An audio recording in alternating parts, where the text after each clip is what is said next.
Good evening, guys, and happy Saturday night. Welcome to Pontificating with Pete on Revolutionary Change. Hope you're all doing well. And again, I do apologize for the delay. That is not like me, although Jen would probably say otherwise. I like to get things really down to the last millisecond before we ultimately get things going. But in this case, I happen to have been delayed. I'm not going to get into the full detail as to why that was the case, but let's just say that today was an excursion day for me. I was able to get of course, you see, the smack talk always begins in earnest. So there is no reason to believe otherwise. No, long story short, I actually was able to take a brief little trip for myself today. I decided to visit the compound, I guess it's what you would call it, the compound of my favorite commander-in-chief, Teddy Roosevelt. I went out to Oyster Bay in Long Island, New York. And what I will tell you is that it is an absolutely beautiful community, stunning even. And I am not somebody who likes Long Island at all, with all due respect to any Long Islanders who might be here. Oyster Bay is this sort of hidden hamlet along the Long Island Sound, along the North Shore. To say that it was a beautiful experience would be an understatement. I thoroughly enjoyed it. And, like I said, Teddy Roosevelt is an inspiration for me. I'll probably make a social media post at some point tomorrow regarding the trip.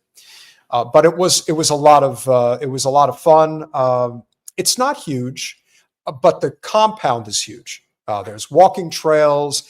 I believe that when Teddy Roosevelt purchased the land for the spot in Oyster Bay at the time, and this was in like 1882, I believe, at the time, he purchased about 185 acres of land. And at the time, it was worth about $30,000, or the equivalent of about $1 million today. I cannot even tell you how valuable this real estate is that overlooks the Long Island Sound. Probably billions upon billions of dollars would be the best way that I can describe this particular area. And it really was, no Blue Oyster Bar, but just like I said, just an overall really great experience, and one that if anybody has the opportunity, is in the greater New York City area and has the opportunity to get out to Long Island. The only real downside that I could say to this trip is that it is another reflection of capitalism at its absolute worst. There is nothing like driving on the Long Island Expressway. It is the worst road maybe anywhere that isn't Southern California or Washington, D.C. metro. It's that bad. Just going back and forth, over 3 hours. In fact, I probably spent as much time driving as I did at the actual compound. That's how unbelievably bad the traffic is. And this is no different than for anybody who's in the New England area trying to get from Boston out to the Cape. And the fact that you have this room in the middle that could easily have a high-speed rail system. But instead, what do we have? We have one road in, one road out. And it's just another reflection of you have all this money and you can't seem to do anything good for the people. And what do the super rich do? They probably have their helipads. And let me tell you, if you haven't seen this particular part of the country, holy Lord, you want to talk about real estate? I mean, I saw homes that were 10,000 square feet, 12,000 square feet. Absolutely incredible. And of course, Sagamore Hill, which is the name of the home that Teddy Roosevelt lived in, still very impressive to this day. Was not able to get inside the home. Apparently, they were having some issue with the gas lining in the house. That's what they said. But the museum was great. And like I said, walking the grounds was great. I got myself a little souvenir. Jen, you know me. I'm always going to get a little souvenir of something, which will obviously be great. And, we'll show it off at some point. I took some photographs as well. But like I said, it was overall, it was a really nice experience. I really enjoyed it. And I would recommend anytime you have the opportunity to see sites, it's always worth it to me. I mean, I believe that any chance you get to see any part of this country that has kept its history, and that's the other thing that I also want to say regarding Oyster Bay, is that it's really kept its history. That is something that I really appreciate. There are no major contractors in the town. This is an affluent small town that truly cares about its people. That is something that I can definitively say. So I am very encouraged by those types of elements of what I consider to be the greatest. I would say the greatest legacy of Teddy Roosevelt, bar none, is conservation. He started the national park system. Of course, Sagamore Hill is part of the national parks. And so if you ever do have the opportunity to go visit one of these amazing sites, this is without question a fantastic place to go and visit. I highly recommend it. And so I hope you're all doing well. I hope you all had a great Thanksgiving. Yes, we do celebrate Thanksgiving, despite what some people may or may not want to do anymore. You know, when it comes to these holidays that in its original incarnation may not have been anything worth writing home about, as Americans, it is our obligation to turn a positive into a negative if we can. And while Thanksgiving is one of those days where if you're fortunate enough to get together with family, with friends, and have a nice meal and have a good time, there is really something to be said for those seminal moments that are really special. And I was able to spend it with my father. I was able to spend it with his fiance's family. It's become a tradition pretty much every year for the past, I think it's 3 or 4 years going now. But I really had a great time, and I cannot emphasize enough how much I truly enjoyed it. And of course, you guys know I'm a dog person. And so I was obviously very happy to see my little Reese. I don't get to see her very often. And as my father has been nagging the shit out of me, as Jen has been nagging the shit out of me, and anybody who knows me personally is nagging the shit out of me, I do have to get a dog at some point. And I will. I'm going to get a dog. I promise I will.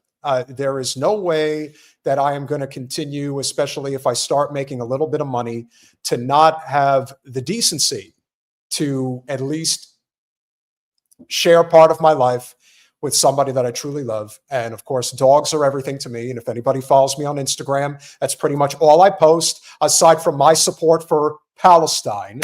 That is a big play in terms of what I believe in. And so where I want to start this evening, you guys know that I have obviously been covering Candace Owens extensively with everything that's been going on. Now, everyone has probably a very firm opinion about how they feel about her. And, you know, and I agree with Jen. I mean, this is really all it's about, puppies in Palestine. But what it's also about is speaking truth to power, which we've been doing. And our good friend is going to be joining us at the top of the hour. You know, Anthony Aguilar is one of the people that I have to say, since I've been doing this podcast, that I would genuinely consider a friend. And so we're going to talk about what happened in Washington, D.C. But there's also a lot more that's going on than just Washington, D.C. What I want to talk about, which is something that Jen and I have been emphasizing for quite a bit, and maybe it's not going to happen as of this minute, such as it's going to happen tomorrow, but is it going to happen over the course of the next few years, few months? I can't really say how fast it's going to happen, but I'm going to tell you all that when it comes to the state of, or the fake state of Israel, they're not going to last. I know they're not going to last. And I say this because it is pretty obvious now, based on now what the Times of Israel is saying. 1 in 4 Israelis is considering leaving the country. That's a pretty big number as of this moment. 1 in 4 Israelis are considering leaving the country. 30% of Arabs, 26% of Jews. Granted, this is Times of Israel. So you really have to think that there is somewhat of an undercount that is going on here. Secular Jews, more inclined than religious, security, politics, employment, and cost of living are top concerns. Yes, I would venture that that would be a damn good reason to want to leave. But the question becomes, where are they going to go? Who's going to take them in? Well, it's a two-part play here that you all will see. A new study published on Sunday found that 27% of Israelis are considering moving out of the country. So you're inching even closer to 1 out of 3 Israelis are considering moving out of the country. Even though the majority of them believe mass emigration would be dangerous for the future of the state. Yes, it would be dangerous for a state that shouldn't exist, but therein lies the rub, of course. And so I don't want to put any stock into what they may or may not do at this moment. But the study by the Israel Democracy Institute was conducted in April among 700. This is April. So this is 6 months ago. The study by the Israel Democracy Institute was conducted in April among 720 Jewish respondents and 187 Arab respondents.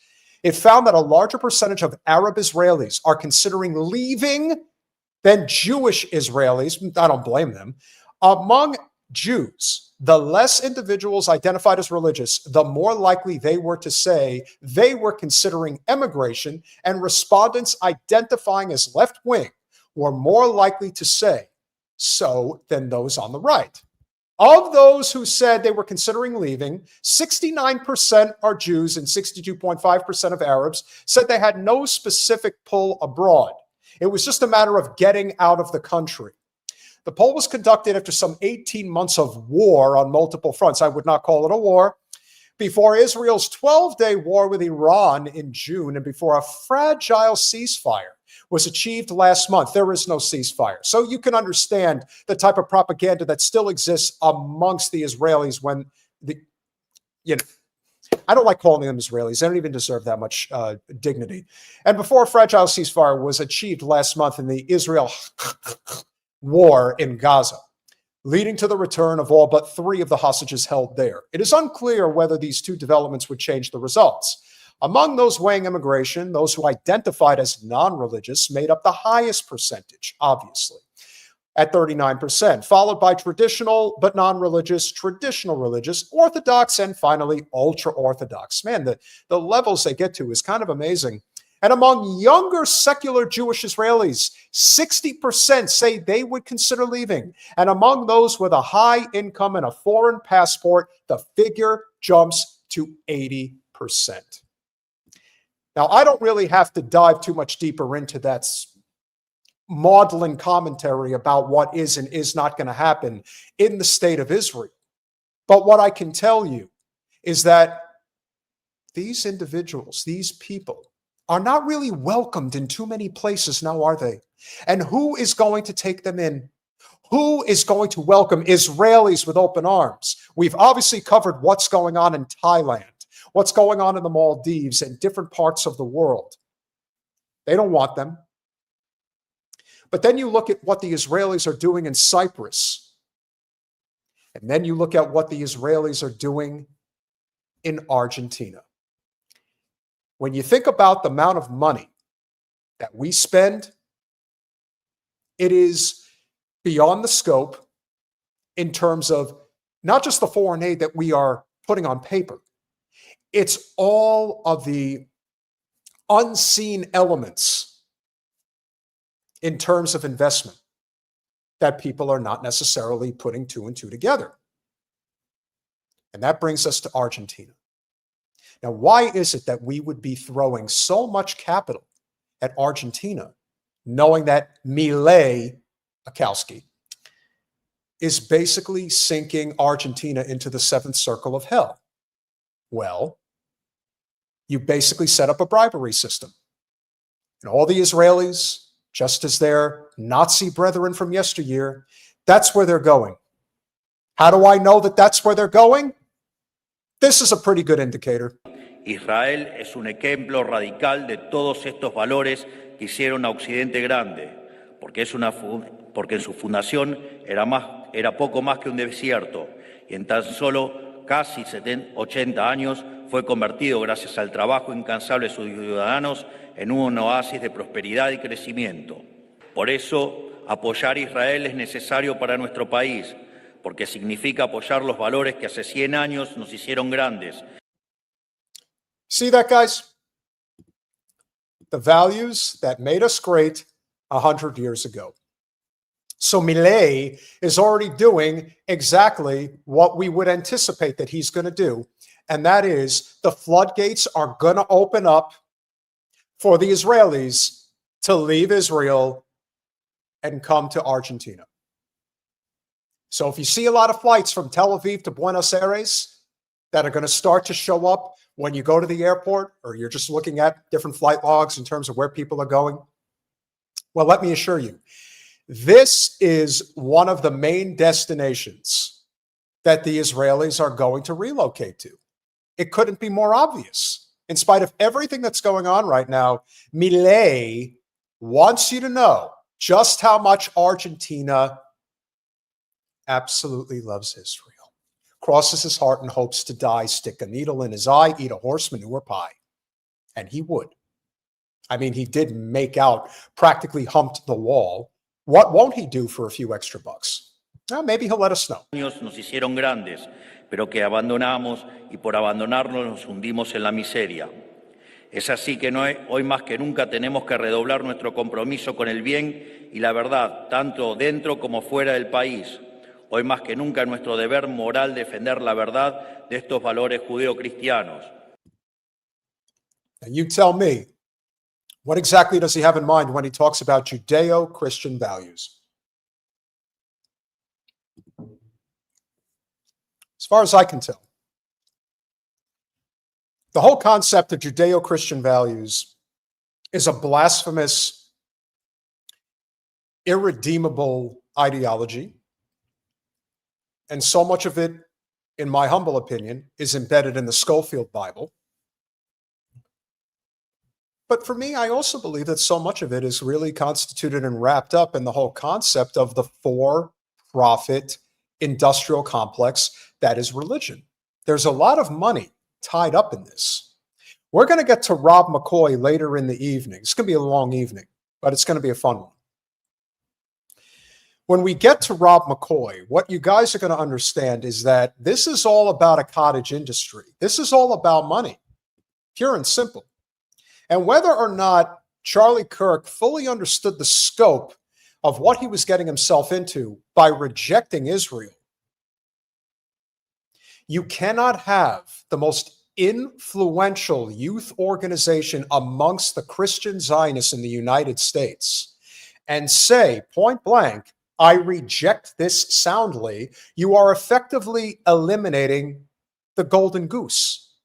How else are you going to make money off people if you don't support Israel? That's kind of a tough one. But Milei, oh, he'll say whatever needs to be said to make that money, baby. He'll dance on the head of a pin. He'll hump a pin if he has to. Might hurt a lot up his rectum, but hey, if it pays well enough, there's a world leader, if you want to call him that, who is willing to do it. Heck, I'm surprised Milei is not encouraging the U.S. to invade Venezuela yet, but Lord knows that could be next. So we'll continue.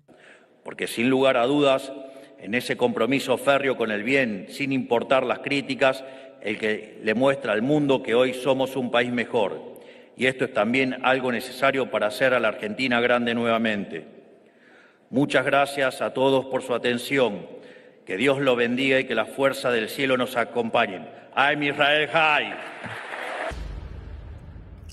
Did that son of a bitch actually say, I'm Yisrael High? You know, we talk about the concern that a lot of people in this country have, including my podcast co-host, about being Jewish and wondering if the anti-Semitic fervor is going to be turned even on people that do not support the state of Israel. And my answer to that is, we don't know. But it's possible. And I would be concerned.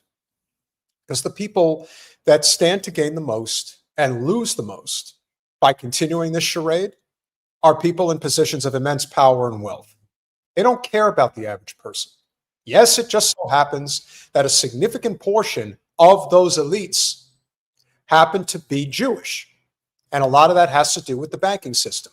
Hence why, when you are in control of the Federal Reserve and you can just print money out of thin air and give it to a failed state, let's be honest, that is how Milei is conducting business south of the border.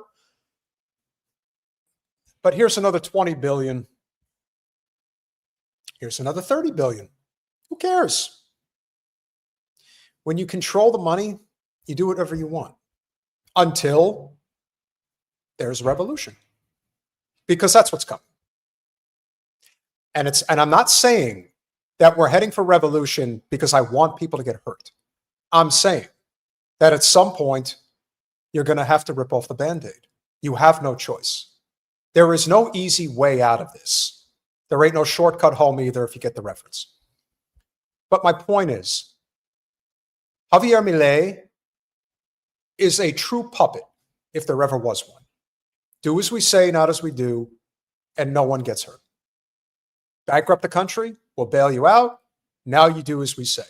Israel is going to relocate to your South American country, just as the Nazis did 2 or 3 generations ago. History repeats itself, but try and you might succeed. I'm feeling like I'm in an 80s mood this evening, so that's why it's topping off. I'm also in a good mood because somebody who I have a lot of respect for, and I also consider a friend, and also decided to dress in a similar color outfit as me tonight. Hey, why not? Let's look dapper on a Saturday. That's what we're supposed to do, right? I like talking about topics that I can pontificate on if I am well-versed in the issue. But I also believe it's necessary to talk about key stories if I am fortunate enough to have good contacts and good friends that can speak on it much better than I can. And especially if it's somebody who's well-versed in exactly what is going on in Washington, D.C. and with the National Guard. I could have invited a lot of people, but I invited my friend, Anthony Aguilar. Welcome back to Revolutionary Change. Hi, Pete. Nice to see you again, Peter. Hope you had a happy Thanksgiving. It's always good to see you. It's wonderful, and it's always a pleasure to be on with you and talk with you and Jen, and I appreciate the opportunity to speak to the audience. I think it's going to be a great conversation. 100%, man. So clearly, I think we're getting to the point in this country where the average citizen is keenly aware of just how messed up this situation is regarding what's going on. And I just don't think the average American is getting fooled by this anymore. I mean, obviously, we can see what the establishment is trying to do. But in terms of this young lady who got killed by, again, I don't even remember his name. I'm not even going to lie. I see a story like this, and I am reminded constantly that we are not only one nation under blackmail, as Whitney Webb likes to say, but we're also being played for fools by the military-industrial complex. So if you can set up this entire situation that just happened with a National Guard member getting shot down in Washington, D.C. by a person who worked for the CIA, if you ask me, that's where the story begins and that's where the story ends. But I'm sure there's more to it, and would love to hear your thoughts. I believe that there's certainly much more to it, but it's actually a story that I think would not surprise the average American at this point. I think that on the day of the breaking news, there were quite a few concerning aspects that I certainly paid attention to, that I'm sure most other people caught as well, but also in the days leading up to the incident on November 26th. And let's not any confusion about when this happened, the day before Thanksgiving. There's so many pieces to this that when you start to outline this in a classic Venn diagram, you see that so many of these aspects come together that paint a picture that you look at it and you're like, yeah, there might be something to that. So let's look at the victims of this horrible day. You have a 20-year-old, Sarah Beckstrom. she's deceased, West Virginia National Guard, recently deployed to this mission. She was not on the DC mission the entire deployment. And to understand about the mobilization of National Guard into a federalized operation like this in DC and how they're utilized, they're on a rotation. So it's not like they deploy one single brigade or battalion and that stays through the duration. They rotate because they're states guardsmen and they're controlled by the adjutant general of their respective state, in this case West Virginia. So proximity wise, West Virginia is probably a good option. They maintain a high state of readiness. They're usually pretty rotationally active National Guard unit, so that makes sense. And then you have 24-year-old Andrew Wolf, also from West Virginia, as far as we know right now, still in critical condition, fighting for his life. So those are the two National Guardsmen that were on duty that day. And then we have, of course, the alleged shooter, 29-year-old Afghan national, Rahmanullah Lakanwal. 29 years old. This guy is not what you would picture as this hardened Taliban fighter that snuck his way onto the plane coming back from Afghanistan during Operation Allies Refuge, which when we brought 190,000 Afghan nationals to the United States on special visas for protection because they had worked with U.S. forces, either in a very close capacity as translators or asylum seekers, or those select few that worked hand in hand with elite units and the CIA in our zero units or National Strike Force units. This individual worked in an organization under those units called the Scorpion Force. They had a lot of vetting. These are not people that were just put on a plane, flown into Dulles and said, go live your life. There was immense vetting, probably more vetting than most naturalized or long-term dual citizens. Probably more vetting than someone that has a dual citizenship with Israel, to be fair. So they went through a lot of vetting to get here. This individual was one of those, worked with the CIA. The CIA doesn't just lose contact with its previous assets. Just, they're in the US now, that operation is over. The CIA has been operating in Afghanistan for a long time. This is not new. We know this. All the way back to the 1980s in Operation Cyclone, when the CIA was on the ground working with the Mujahideen and maintained contacts with some of those individuals all the way into 2001 when we first got on the ground. So they maintain these relationships. Let's not overlook that. This is not a coincidence, random guy. Now let's look at where he came from, the shooter. He came from Washington State, not Washington, D.C., not living down the street just looking for someone to shoot because he was disgruntled. He came across the country. He drove from Washington State all the way to DC. Why? So as you ask the questions and you look at the why, that's kind of like the first Venn diagram. All these facts that I just laid out, which are facts. Those are not up for debate. Those are all facts. A big why. And then you look at on the day that it happened, almost immediately you have the President of the United States sending out this visceral hate speech, unhinged tweet of this person will pay to the extreme. And then a few minutes later, maybe an hour or so, but not long later, the president tweets, both of the National Guardsmen are dead, deceased. So what is the motivation I think is the big question. Yeah, I think the motivation is, I premise this with my position in that I do not trust this government. I do not trust the president. I do not trust Double Strike Pete. I do not trust Little Marco. I do not trust the cabinet. I do not trust this government.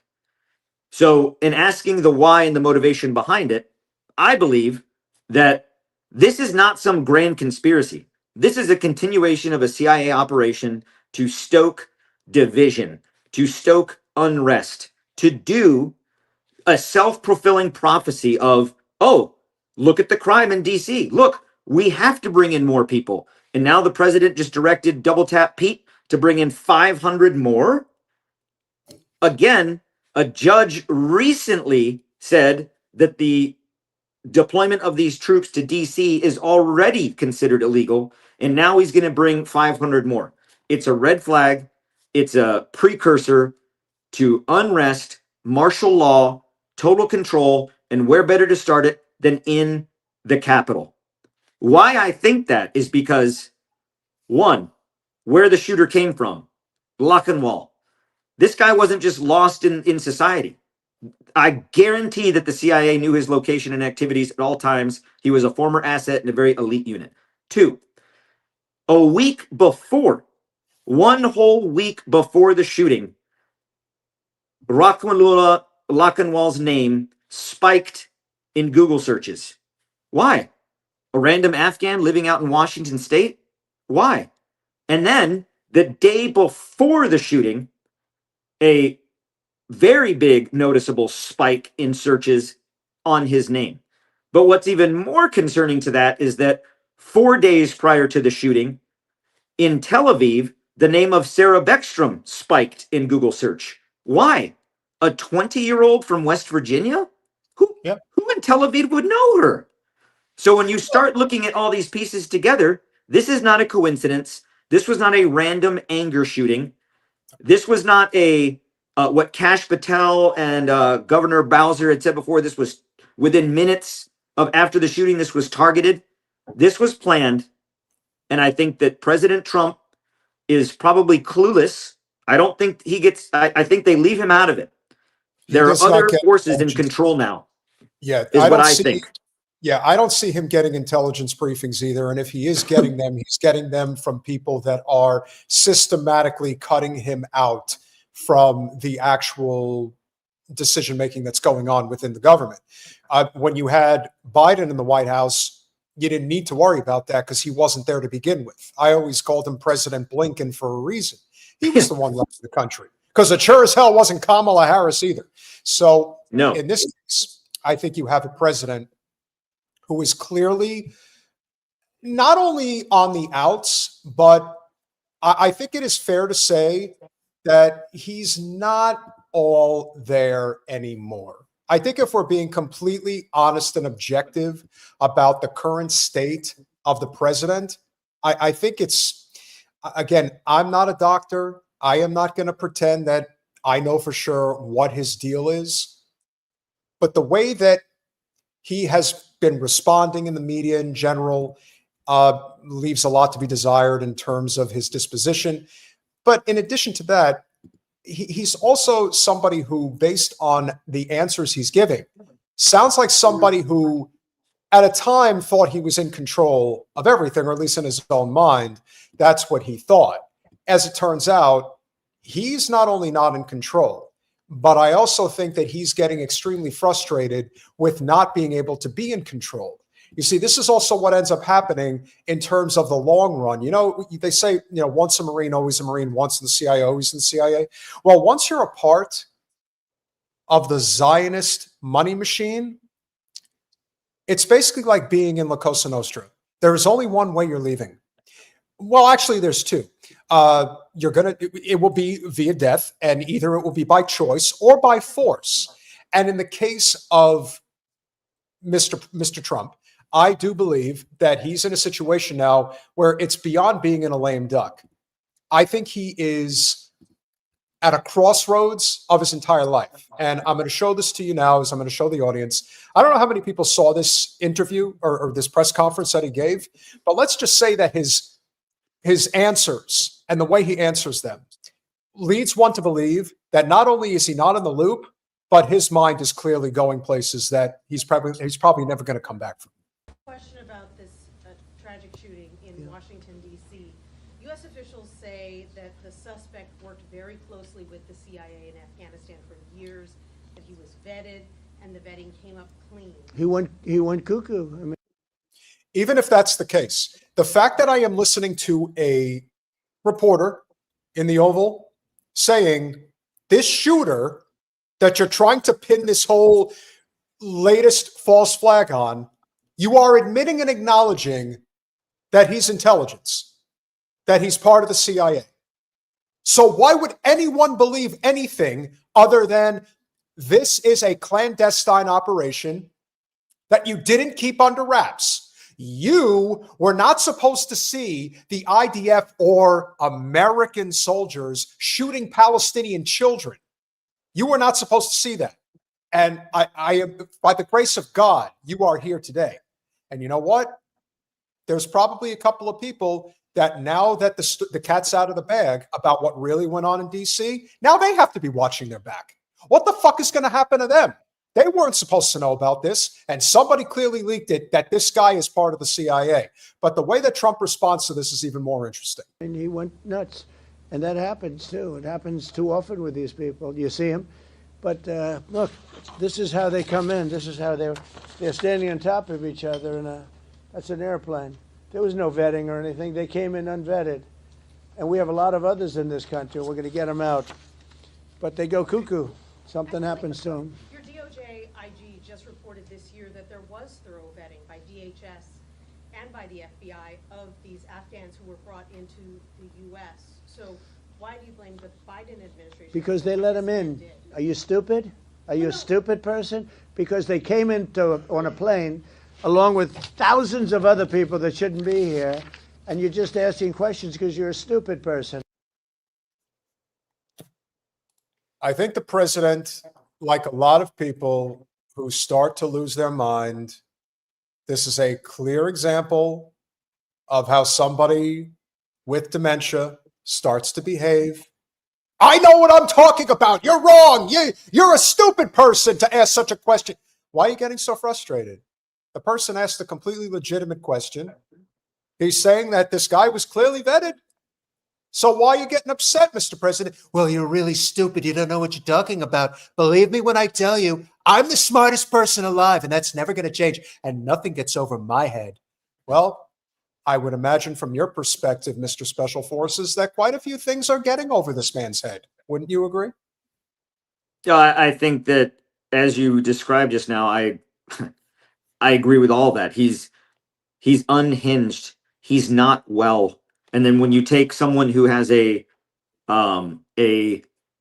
narcissistic, domineering personality, and you couple that with losing control of oneself, because he's losing control of his faculties. That's just, I mean, he's 80 years old. I mean, by the time he finishes his term, he'll be 80, on the verge of 83. It's like, come on.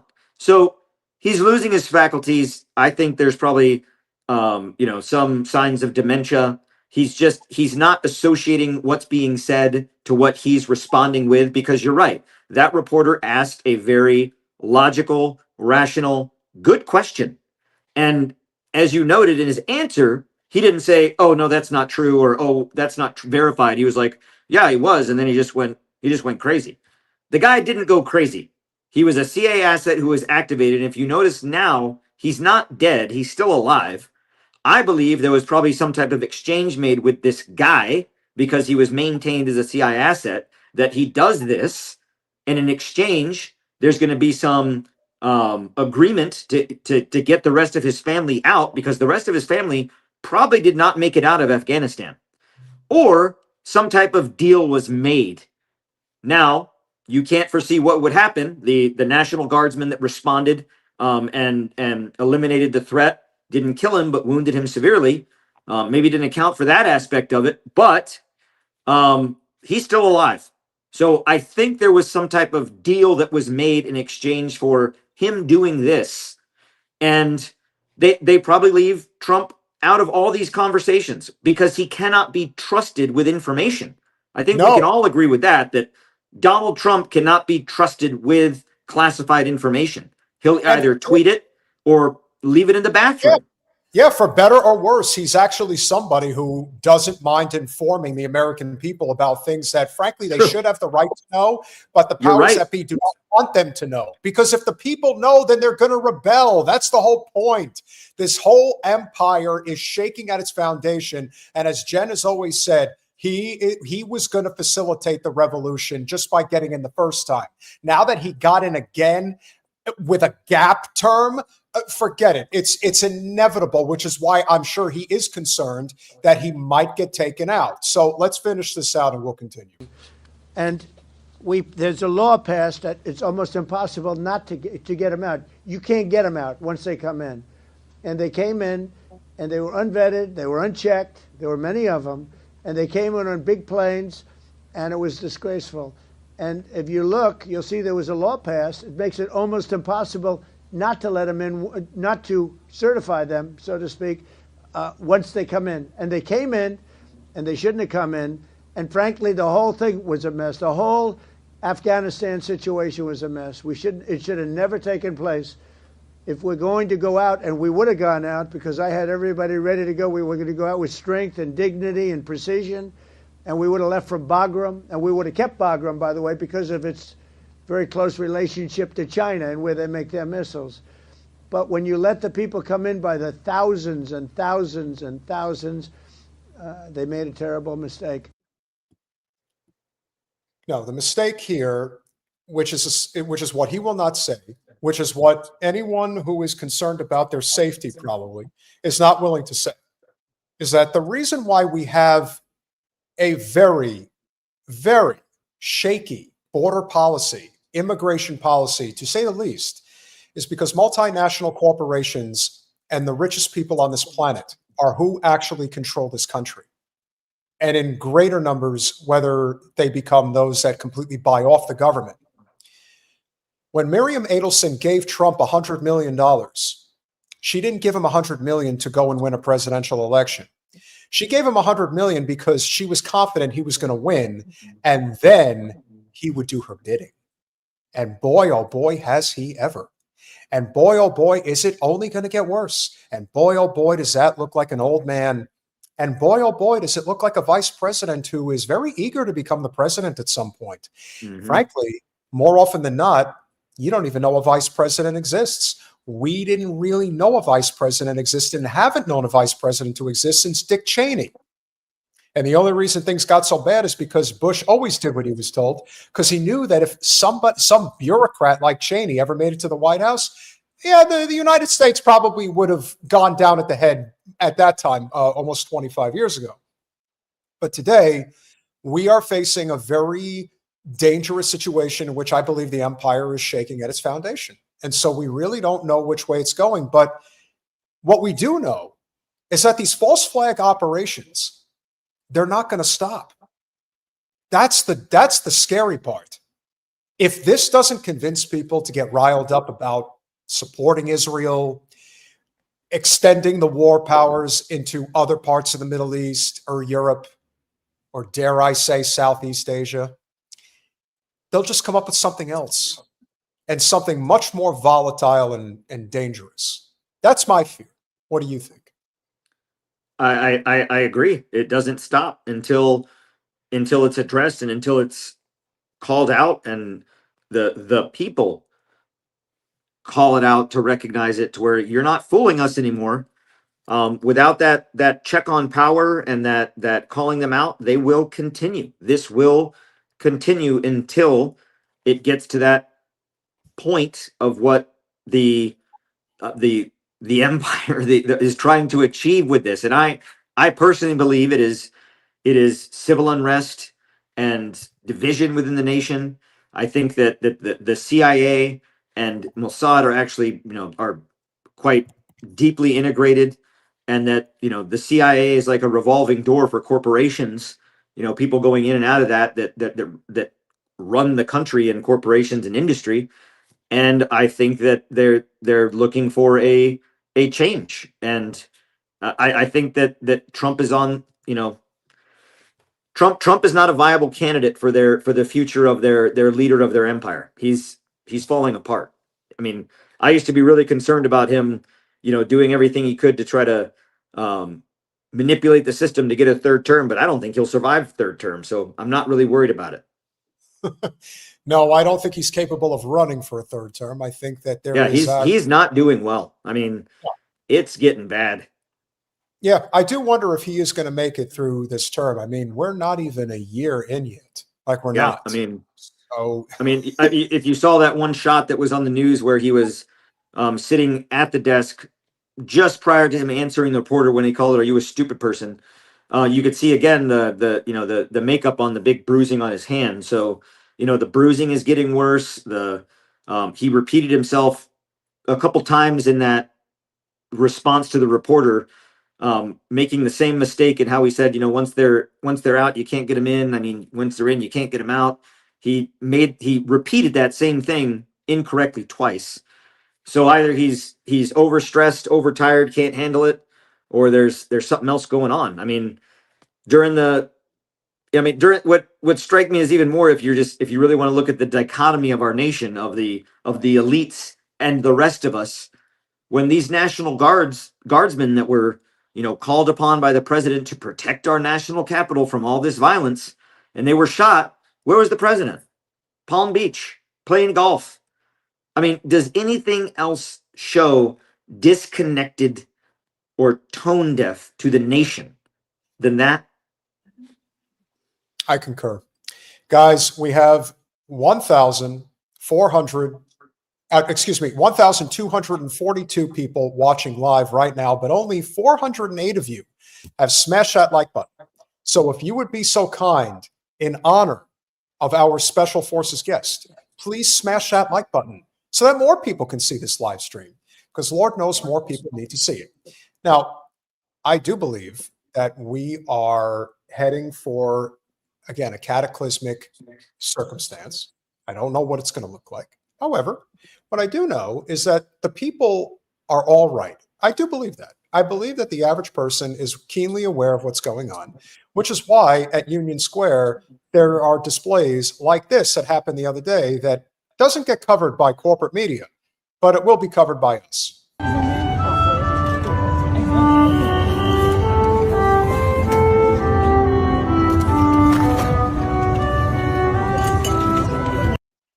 Now, for those of you wondering who is sitting at this wonderful Thanksgiving feast of a table, you have two sides of the same coin with the real president in the middle.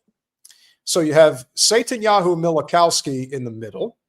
You have former president in name only, Biden, to his direct left. And then to his far left, you have the real president of the United States, Tony Blinken. And to his right, you have the current president of the United States, the Donald. And to his immediate right, you have, well, I can't say Marco Rubio is the biggest war hawk in the GOP. Lindsey Graham probably still owns that title. But Marco Rubio, without question, is a yes man for the military-industrial complex. So as you can see, this is a very fitting dinner party.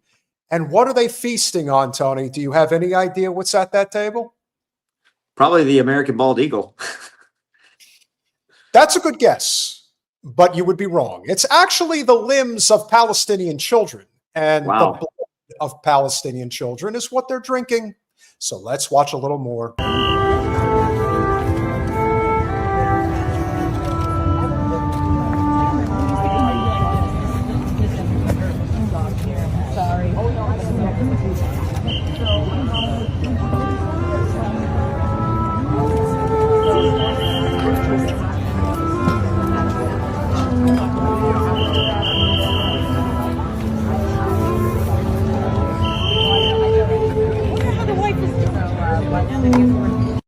We wonder how they did it. But Yeah, that was that's Harzami Barmada. She's fantastic. She does demonstrations and things like that are they hit you hard, and she's pretty courageous in some of the demonstrations she's done in DC that I've had the honor of being present for and also participating in. But that is her creative work, and I encourage every American to get out there and exercise your constitutional right of protest, petition, and air grievance, and you can be creative doing it. I mean, that's fantastically creative and hard-hitting. can you explain to the audience the importance? People say that protesting is overrated, and I would agree it is. but I think it depends on where you do it. Can you discuss the importance of protesting in our nation's capital versus protesting, let's say, in a local gathering in your community? Can you talk about the impact that protesting in DC can actually have? Protesting in DC is very impactful in terms of the scope and the audience. All the lawmakers are there.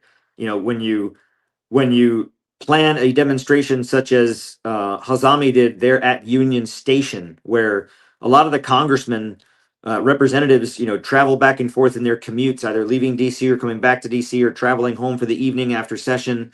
So many people see that, and or on the Lincoln Memorial, or in front of the Capitol. You know, in front of the Capitol is another great place where, you know, and in front of the actual rotunda where you have, you know, visitors and tourists that are there, you know, seeing it and to protest and making a good statement, a good demand, a good reason that's clear that the average American can connect with. If, you know, if you're talking about, like, you know, House Resolution 1, 2, 3, 4, 5, that's great to discuss with a congressman in their office or with a staffer who actually has agency in that HR or joint resolution in the Senate.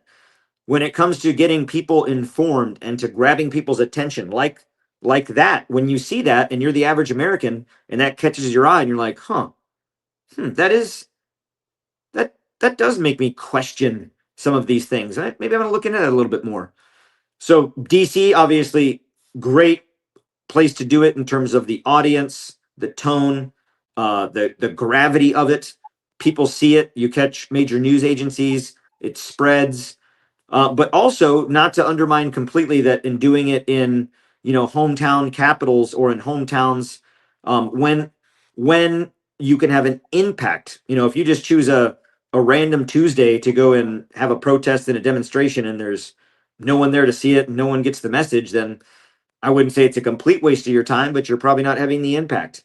Just today in North Carolina, today, before I came on the show here, I was up in Raleigh at a protest and a demonstration and a press conference, because over the last many months, North Carolina, the Palestinian Youth Movement, Code Pink, other organizations here in the Triangle area of North Carolina have been petitioning the North Carolina government, the North Carolina Senate, and the North Carolina, you know, the state government, to divest of all of its bonds and its investments in Israeli funds. And they did. Last week, they divested of $6.7 million in those bonds and funds. So today, with that announcement, they had a press conference / protest and demonstration to tell the people of that, to back that up, to show people that, hey, your voice matters. Every bit matters. North Carolina was not the only state. Washington State, there were a couple others too that divested of their bonds, that investments in Israeli bonds and Israeli investments. It's not going to be one grand slam out of the park, we win. It's going to be base hit after base hit after base hit and running the scores up, the American people doing it. So DC is so, there's so much gravity there when you're there, and the message that you make, it really gets to a lot of Americans that see that on TV and they're like, oh, they're in the Capitol, it must be important. I agree. And I also think that visibility, I don't have the clip to play, but you and I both obviously have a very strong affinity for Medea Benjamin and Code Pink and the work that they do. If there is a great on-the-ground organized left contingent in the political arena, it is definitely Code Pink. They do not let up. In fact, there was a clip that Medea had made the other day regarding this pushing of the invasion for war in Venezuela. Obviously, it's to take over the oil reserves. The biggest supply of crude oil in the world is under Venezuela's soil. It's about 25% on the entire planet. It's trillions upon trillions of dollars worth of natural resources. And so naturally, you have Maria Elvira Salazar and Debbie Wasserman-Schultz pleading with the president of the United States to invade and save the Venezuelan people from Maduro, who just doesn't want to do business with the U.S. Yeah. And when Medea was able to confront Wasserman-Schultz, I'm telling you, you want to talk about daggers for a person? I mean, that to me, I do think gets to them. They don't like seeing these people. They prefer to get away with their crimes against humanity in the shadows, not out in full view of the public. So I do think that there is an impact there. But I also want to say that there is definitely an impact in terms of the protesting to make sure that American-born Palestinian Mohammed Abraham was ultimately released. But I don't know how much of an impact revolutionary change had, but this was one of the recent Revolutionary Change PAC ads that got a lot of traction. A teenager from Florida named Mohammed Ebrahim has been held in an Israeli prison for 8 months without being charged with a crime. Mohammed has lost a quarter of his body weight while in an Israeli prison, reportedly due to a lack of food. In July, Israeli settlers beat his cousin to death. People in this country are waking up to realize that our leadership has been compromised by the Zionist agenda. You can help us take back this country for ourselves. Donate to Revolutionary Change now.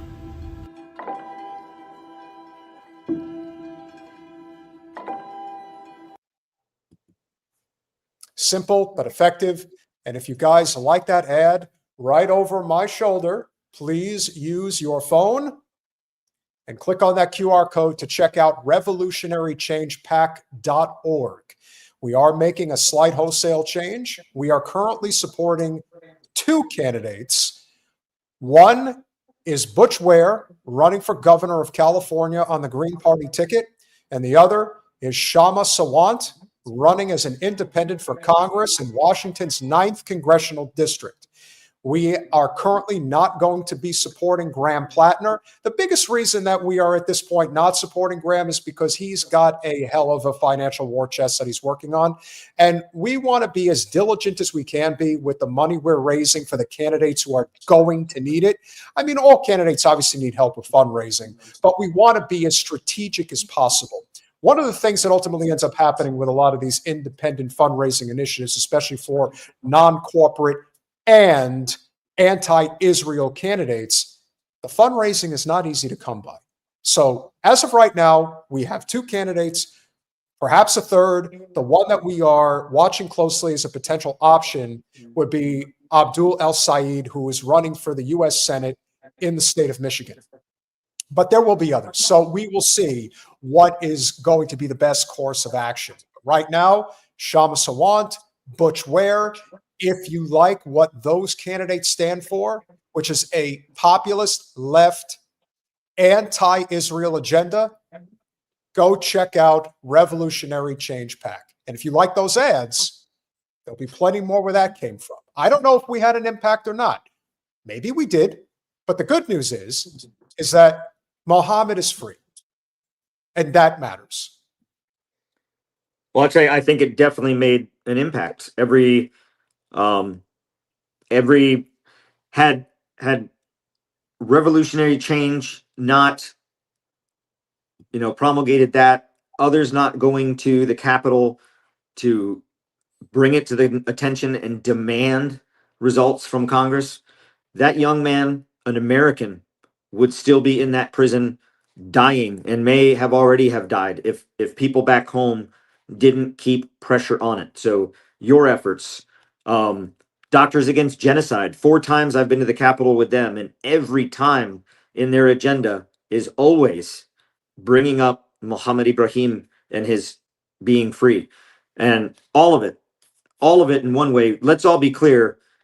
Israel did not release him out of the kindness of their hearts or because they feared, that what American people would think. They did it because enough of the American people influenced members of Congress and or someone in the executive branch to get involved and be like, hey, just, the American, our people are getting, this is politically untenable for us, release the kid. Because you notice he was never charged. I mean, he's just been held without trial. So released and home, and That again, another example that your voice matters. Saying something matters. Posting something matters. Being involved matters. And if anyone thinks that you spend your time and you go to Congress and you walk in and you have one meeting and you walk out and it didn't change, well, that's not going to happen. It's incremental, but it will. I believe your what y'all posted and pushed out, because it was powerful, did have an impact in some. It all works together in having an impact. I believe that. I wish we could end on a higher note, but it looks like they are now shutting down airspace around Venezuela. So we all know what the fuck that means. Great. How many more wars would we like to be in before it's all said and done? But again, this is the problem, ladies and gentlemen, is that this is not going to end unless we have a revolution. Like, there is no other way. They're going to continue to thumb us in the eye. They're going to continue to push endless war because it's profitable for the very few. And we have lost our way as a nation. And we're very fortunate to have alliances with individuals like yourself, Matthew Ho. Just had on Phil Turney, as I'm sure you enjoyed that conversation. Yeah, it was great. Obviously, Clyde Bosch, lots of great, obviously Josephine. You guys are amazing people, but we need a hell of a lot more. And when an empire is crumbling, which ours clearly is,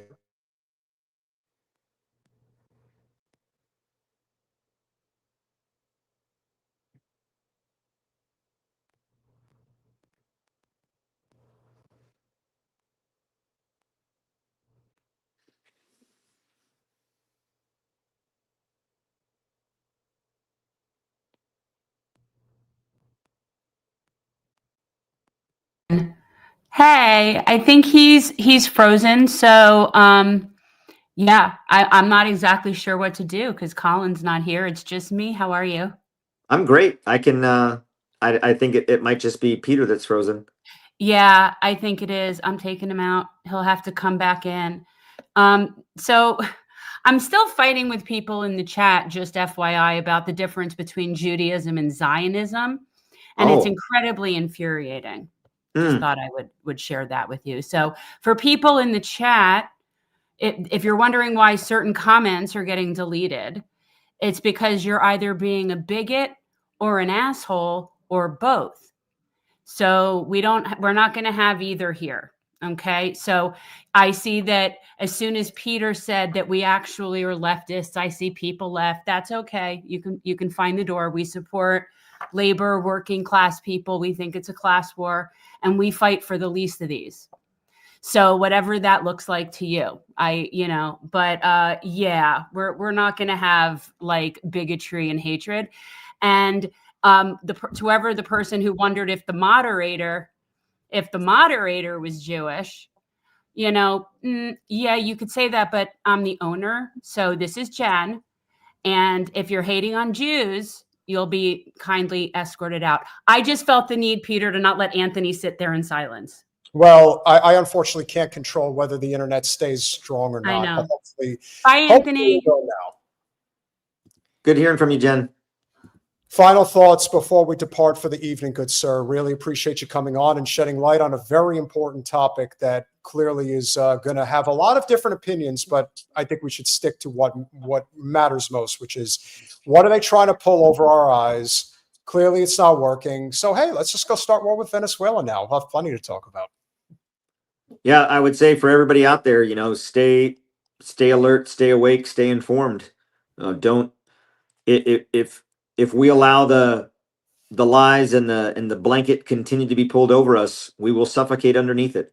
We can pull that blanket off and we can take our country back in terms of our freedoms. And the sad truth is look at, I said this about a month ago, that my fear is that before Christmas, we will be at war with Venezuela. It's a self-fulfilling prophecy by this administration.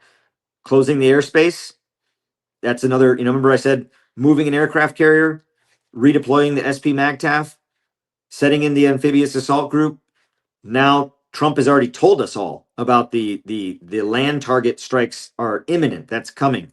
Now the airspace closing. I mean, that's if you're playing tic-tac-toe for war, I mean, you're about to draw the line. That's a tic-tac-toe for going to war. And it is not in the interest of the United States at all. And it's quite frankly criminal. And that is not how our nation should be. We are now the bullies within our own. We are now the bully. I mean, the blinders are off. We are the bad guy.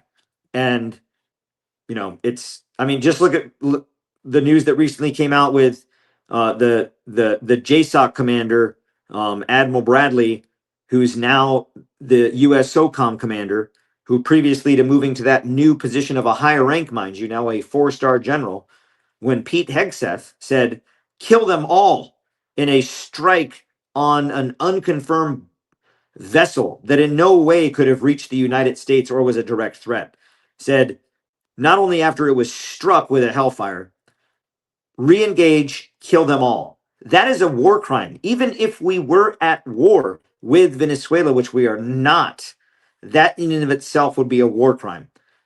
Double tap Pete Hegseth is a war criminal, and he is going to pull us into a war to cover his ass, just like Netanyahu has been doing in Gaza. Well, here's hoping that that's not the case. But as we all know, Hegseth is just another cog in the equation. He's another puppet. He has no authority.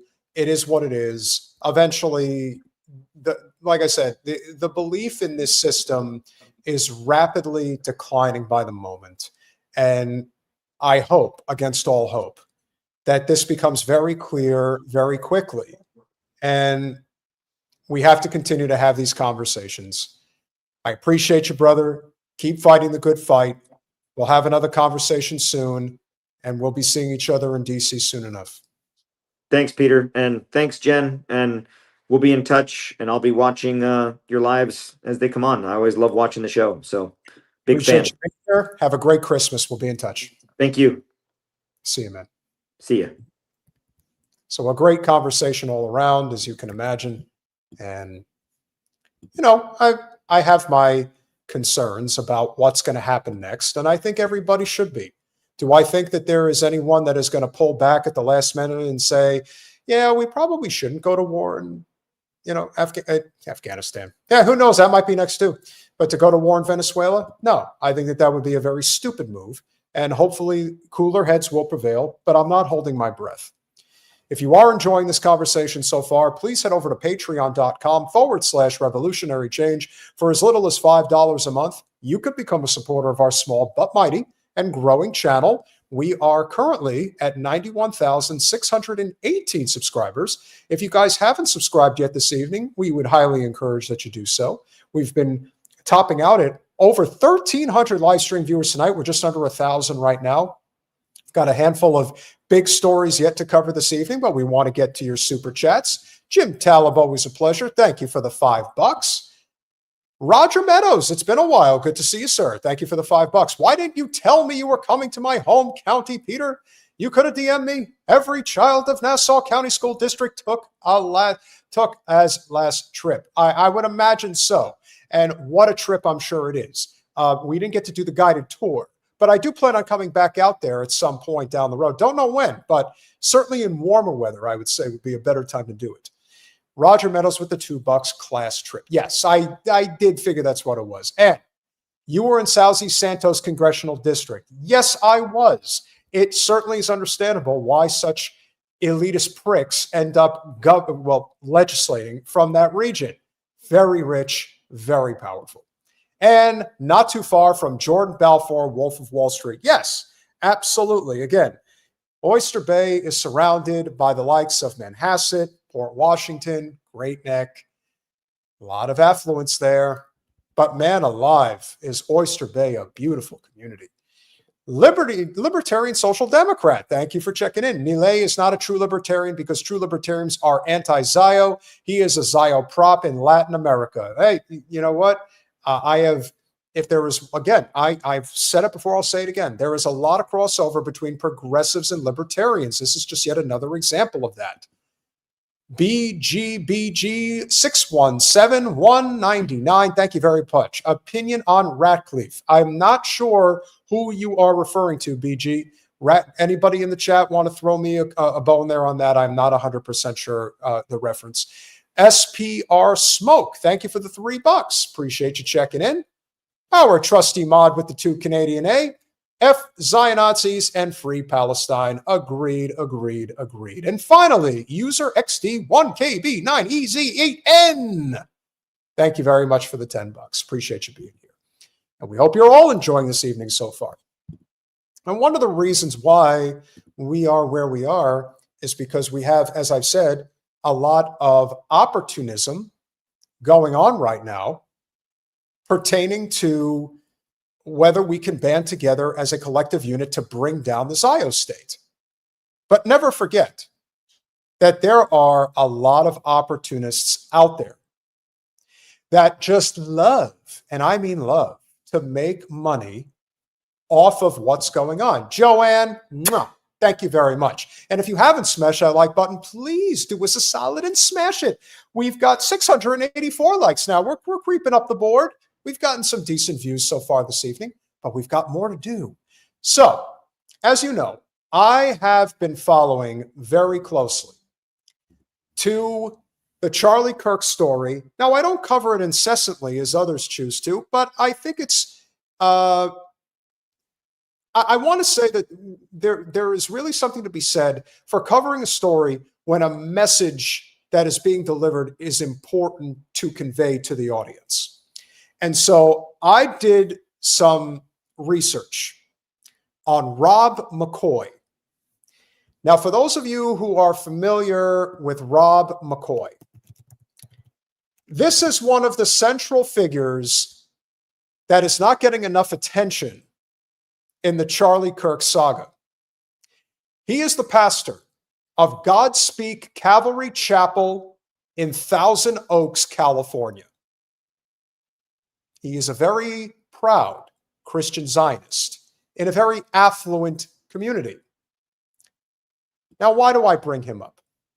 Oh, I know that this has been somebody who I would compare to the worst of the worst grifters and one of the most outspoken individuals for taxing churches. We'll get to that.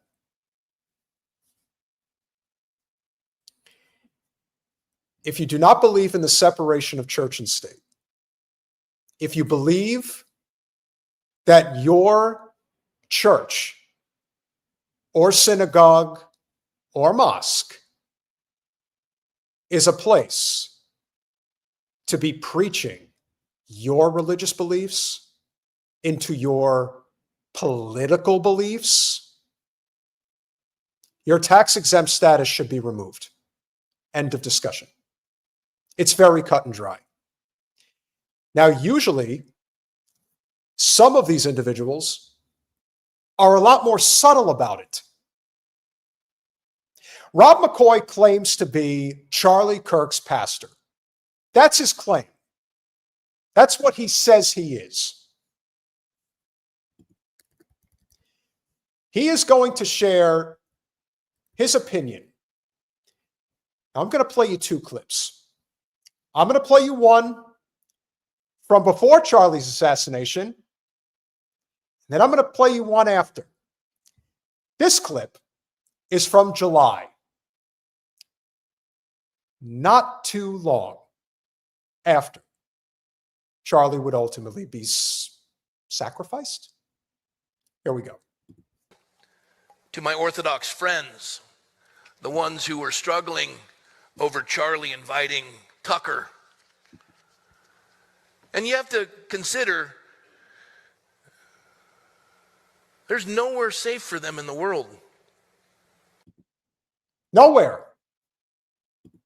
Nowhere.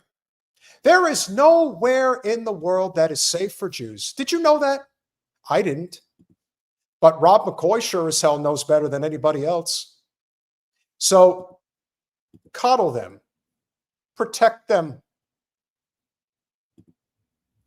Israel is Amalek. I agree with that. This guy, I agree with Henry. This guy looks like he's had a few. Maybe a box of wine. He looks more like what does Mr. McCoy look like to you guys? I'm thinking a tequila drinker. That's the vibe I get from him. That's the vibe I'm getting from him. Oh, you think pills? We got people thinking he's a pill popper. I guess that's possible too. But he's clearly slurring ever so slightly.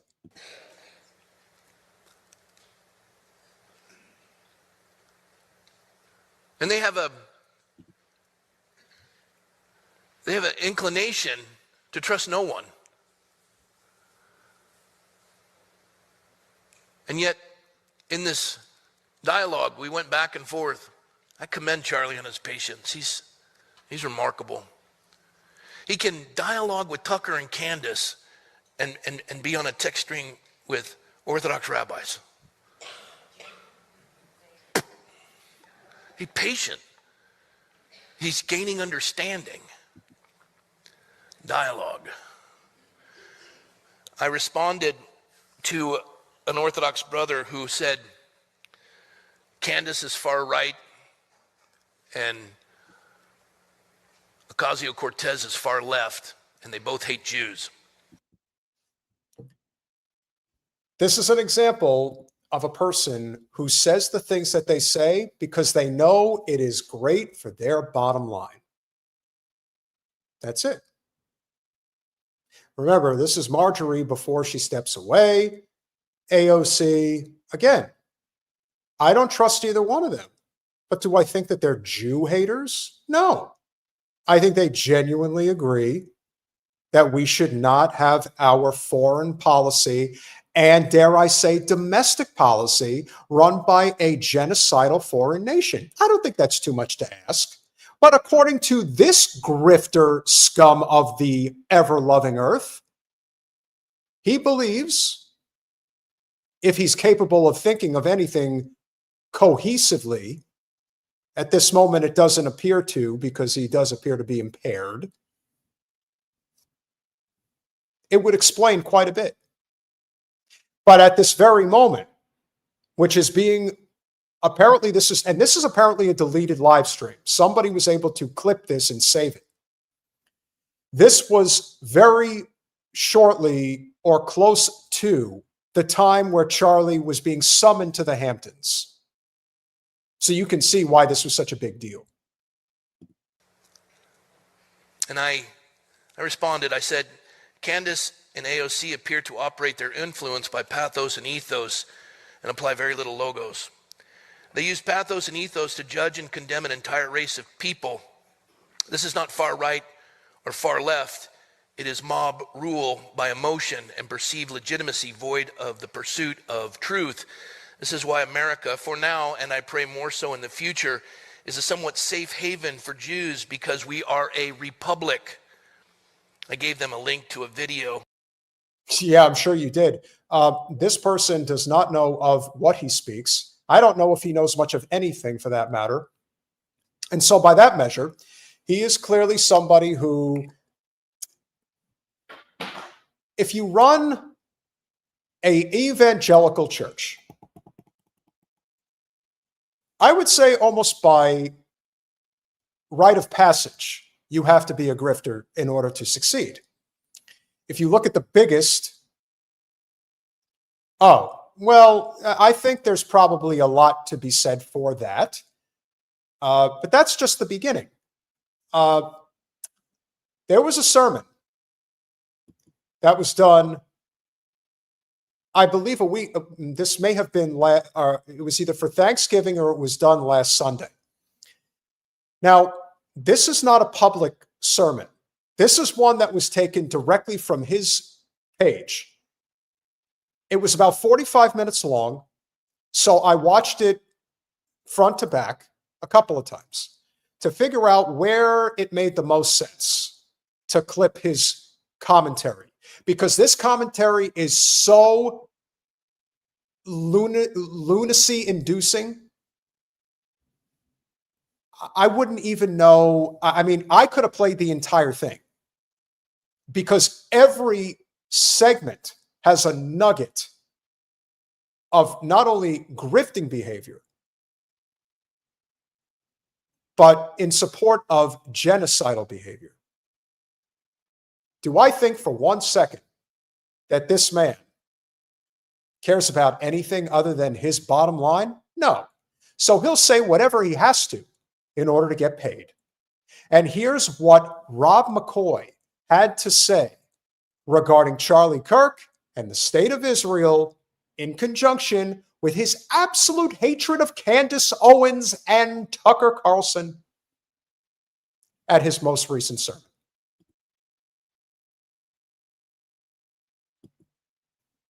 If my system will log in. As you guys can see, I've been having a little bit of trouble with my connection this evening.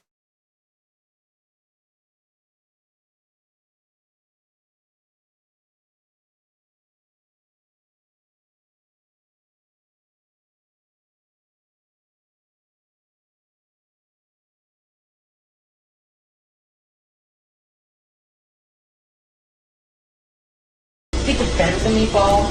Didn't you say you're hanging here all day, you're higher than me, you're better than me? Yeah, well, I don't miss you. Kirk, not. I'm a father. I can think that you are not better than me at all. Yeah, I'll teach you.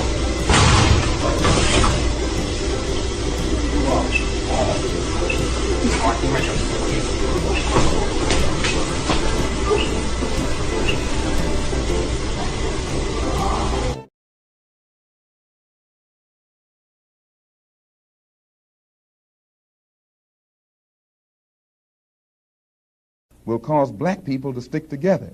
And then at that point, you'll have a situation where when you attack one black man, you are attacking all black men. And this type of black thinking will cause all black people to stick together.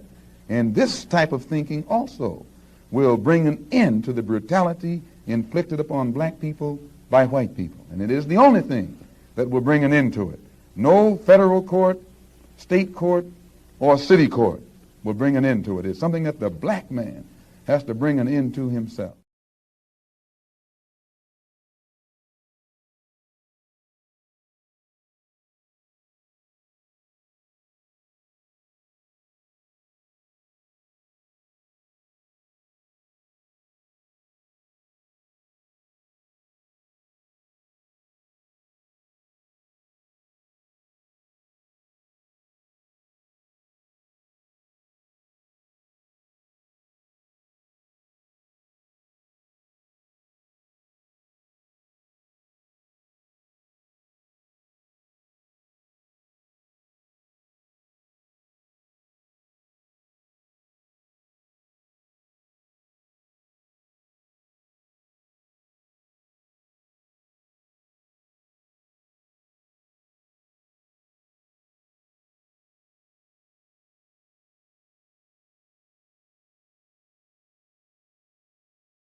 Now I feel obligated to come on and talk, and I am just not in any condition to be on the camera, and Peter is seemingly having technical problems.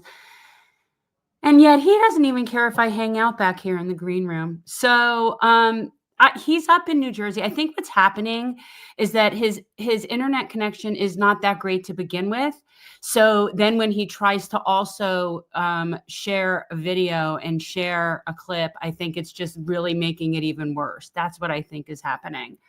And I definitely am not sure of anything that he wants to talk about Candace, because I don't talk about Candace. So, yeah. So if hey, we could talk about, I'm following you guys in the chat for the most part, so if there's something that if you have a question, we could do that. You almost fell asleep.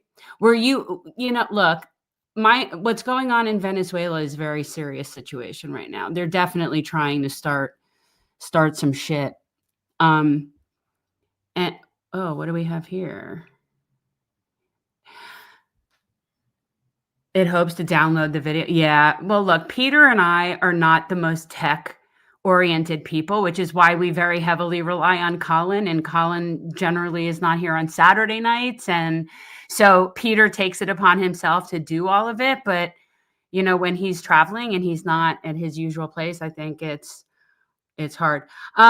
Yeah, Sonny, Doctors Against Genocide. I'll look into that.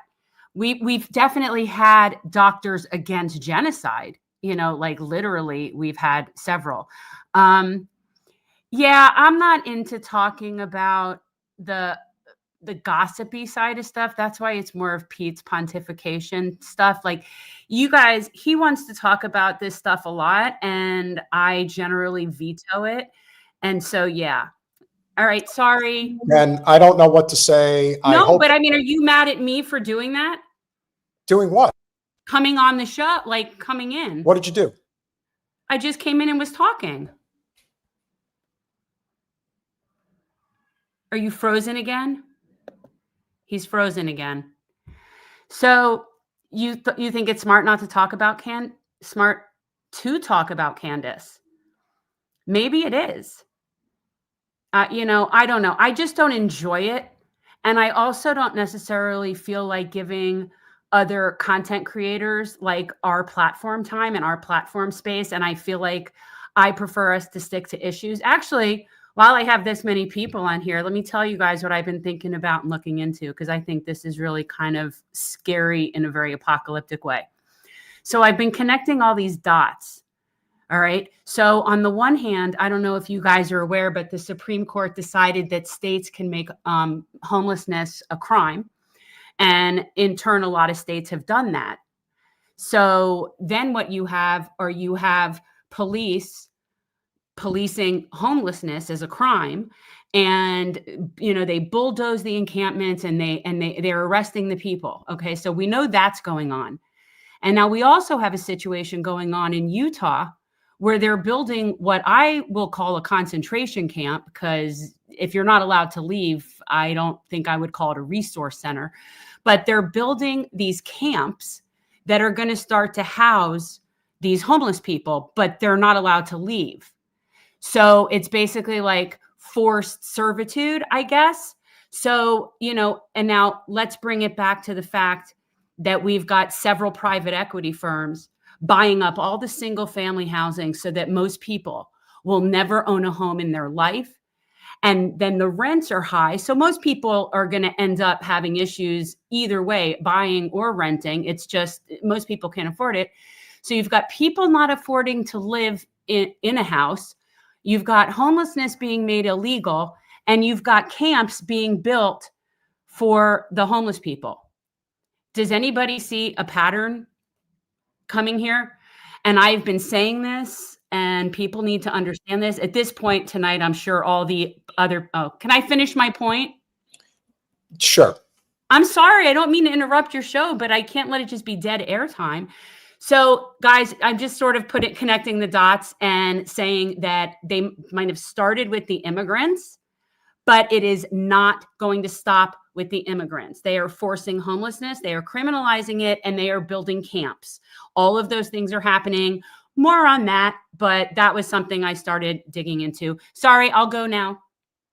No, you're fine. I don't know if my internet is going to hold or not, and now I have to load my videos again. So here's hoping that they hold, guys. You're not going to be able to play I don't the video. know how this clip is going to look, but here's hoping that it holds. Unfortunately, I've been dealing with internet issues. Peter, the problem, he's not understanding. I think the problem is that he's trying to do the videos and beyond, and he's not understanding that that's what's killing it for him. He's not able to do both. So anyway, guys, just be aware of that pattern, because it's obviously not getting coverage all connected like that. It's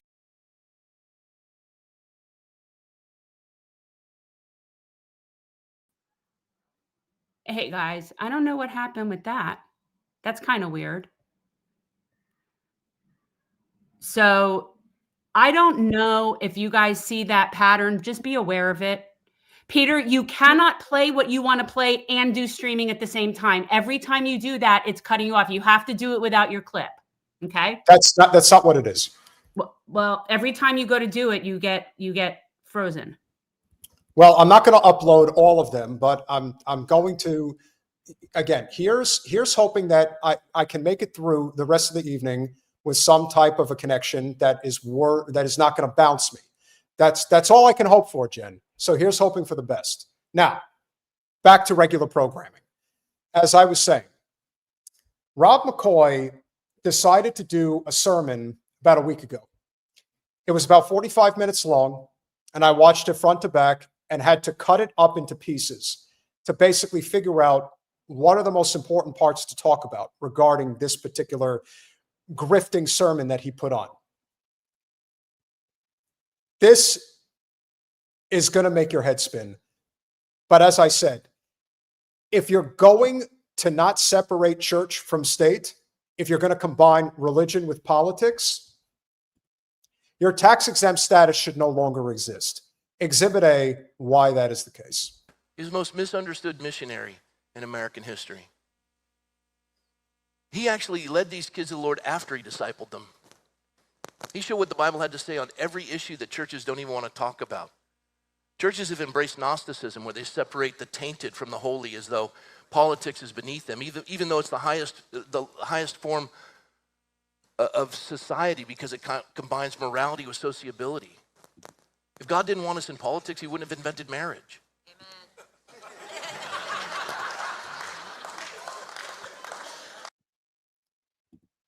Specifically pertaining to the separation of church and state, you are not supposed to involve your congregation with your political beliefs. You can talk about topics, but you're actually trying to convince people to vote a certain way, to think a certain way.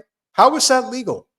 How can you maintain nonprofit status when you are clearly intending to influence your congregation in terms of not just what they believe, but how they vote, how they spend money, who they affiliate with, and frankly, who they hate? It gets so much worse. And you go, hey, I just preach the gospel, Pastor. I don't do politics. Well, that's Gnosticism, and you're lazy. God intends for us, politics is not defined by poly meaning many and ticks meaning blood-sucking parasites. Politics is defined by polis, which means the affairs of the city. Pray for the peace of the city in which you dwell, Jeremiah 29. For in its peace you'll have peace. Just the way he talks, it is the most insincere, the most deceptive, non-genuine form of grifting. And this is a pious person?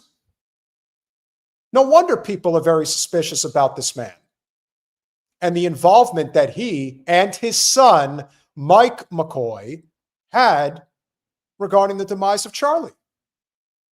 Mike McCoy is the person who was standing right next to Charlie, and as soon as he was eliminated, calm, cool, and collected, got onto his phone, as if to say, the job is done. So when we start digging and following Candace's lead, because as you know, as many of us know, Candace has been flying very close to the sun and has probably gotten sunburned and now has to consider her safety. We'll get to the Macrons last, but there is no question that Rob McCoy, this guy's a really dirty son of a bitch. And he's got a lot more to say. And love your neighbors yourself. Don't you want your neighbor growing up knowing there's two sexes and that it's not loving to lie to them? And to feed their insanity and mutilate their body and give them hormone blockers that are so vile we won't give them to serial rapists in prison because they're too inhumane, but we'll give them to a 15-year-old in California without the parents' permission? And if you fight it, you lose custody of your child? Where's the church? Because we avoid politics, we think that peace, and pastors do because they're peace lovers, but they're mistaken. They think that peace is the absence of conflict, but it's not. It's the presence of Christ in the midst of the conflict. And this is why I wanted to talk to you about the rise of anti-Semitism, because it's dividing the church. And this is what happens before every invasion. If God can silence the church, which is not the slave of the state nor its master, it's its conscience. And if we can divide over the Jew, well, that's how evil conquers. We have to divide over the Jew. You see, even the language that they use, you can tell that they don't give a rat's ass about Jews. That's not what Rob McCoy's MO is. His MO is what is going to get me paid. Pure and simple. What gets him paid is fealty to the state of Israel by preaching Christian Zionism to a very affluent flock. Again, this is Thousand Oaks, California. This is no run-of-the-mill Christian Zionist evangelical church in the heartland or the South or the Great Plains. This is in Southern California, in the Los Angeles suburbs. These people have a lot of money. They have a lot of power and a lot of influence. Maybe not necessarily in California politics, per se. Maybe they do. But this is a prime example of the lack of responsibility on the part of our government to follow the Constitution. In this case, this man is claiming to be one of the disciples, if you will, of Charlie Kirk. He claims to be Charlie Kirk's pastor. He is going to use that for all it's worth to make an even greater fortune and to preach the message of Judeo-Christian values for the sake of making a lot more money. That's all there is to it. It separates us. And maybe you're here this morning and you believe in replacement theology. Does that give you the right to hate an entire race of people? I believe that communion is the antidote to anti-Semitism. If we can go to the first slide. I can't see him where I am. What happened? Oh, yeah, that's a good one.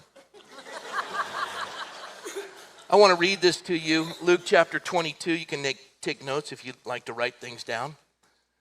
When the hour had come, Jesus sat down and the 12 apostles with him. Then he said to them, with fervent, not just desire, but with fervent desire, I have desired to eat this. Everyone say that word, please. I said everyone, so come on. 1, 2, 3. Passover. In Hebrew, it's Pesach. Got to get some in there. Say Pesach. Now, you understand why he's doing this, why he's saying this the way that he's saying it.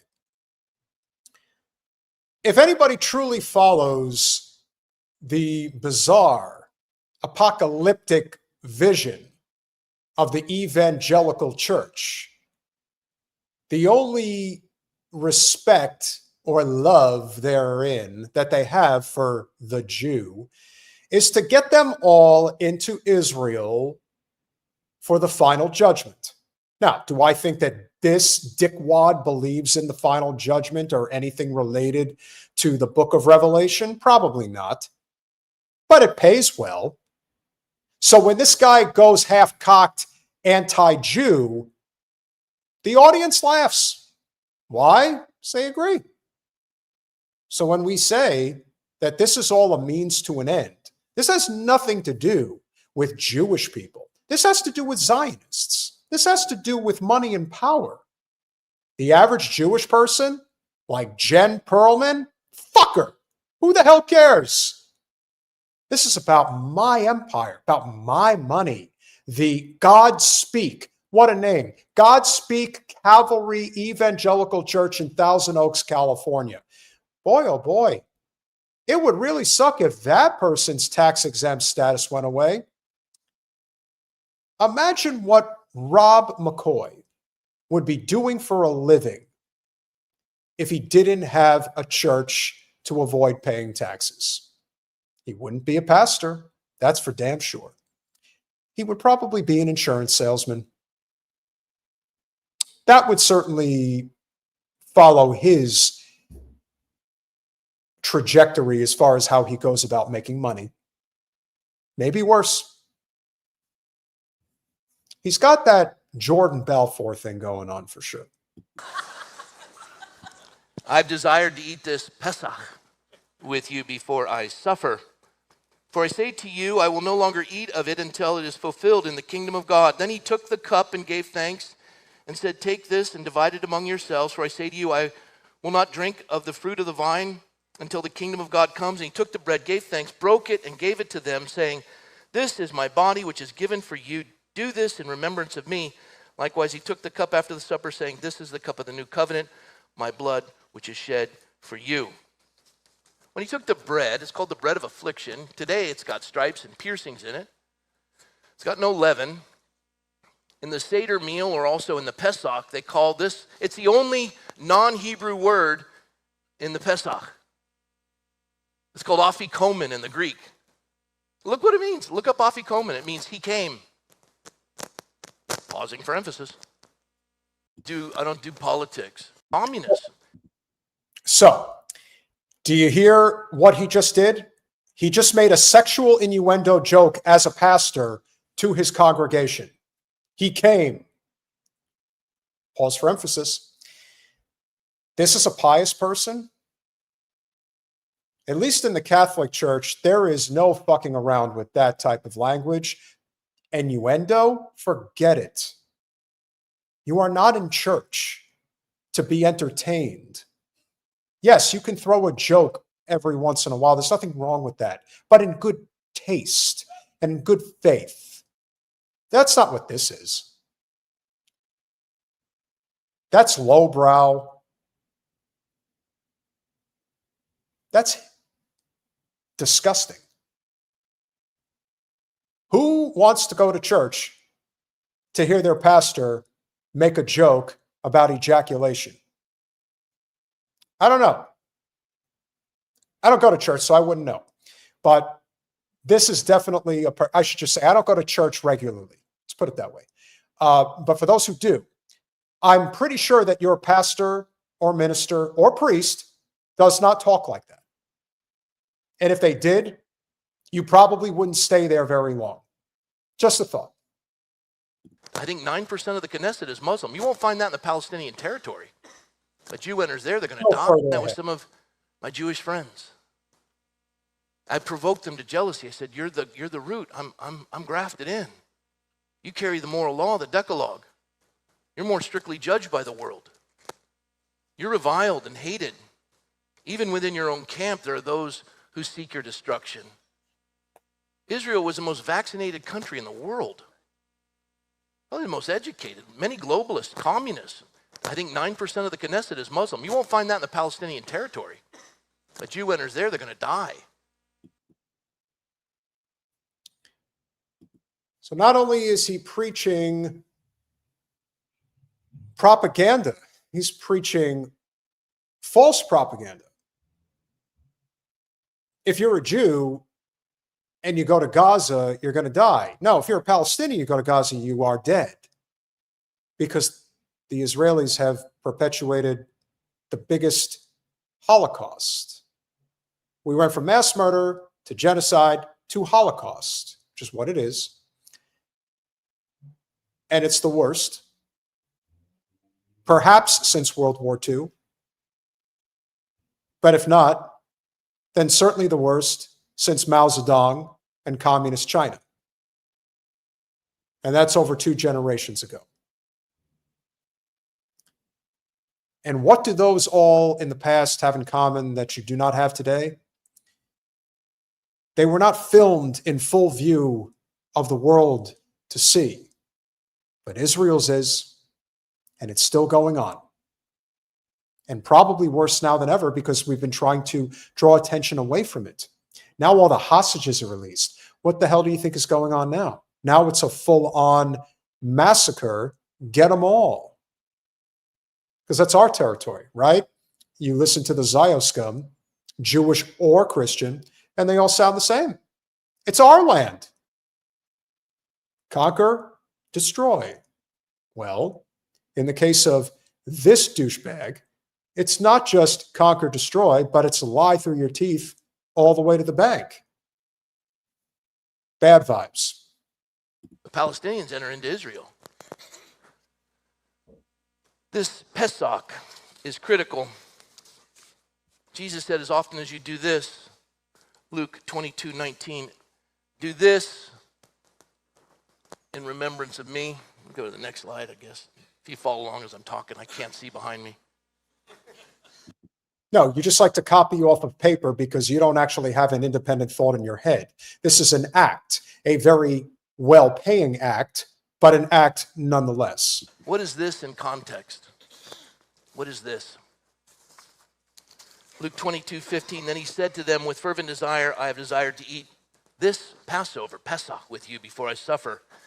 You see, as often as you do this, this is Pesach, Passover.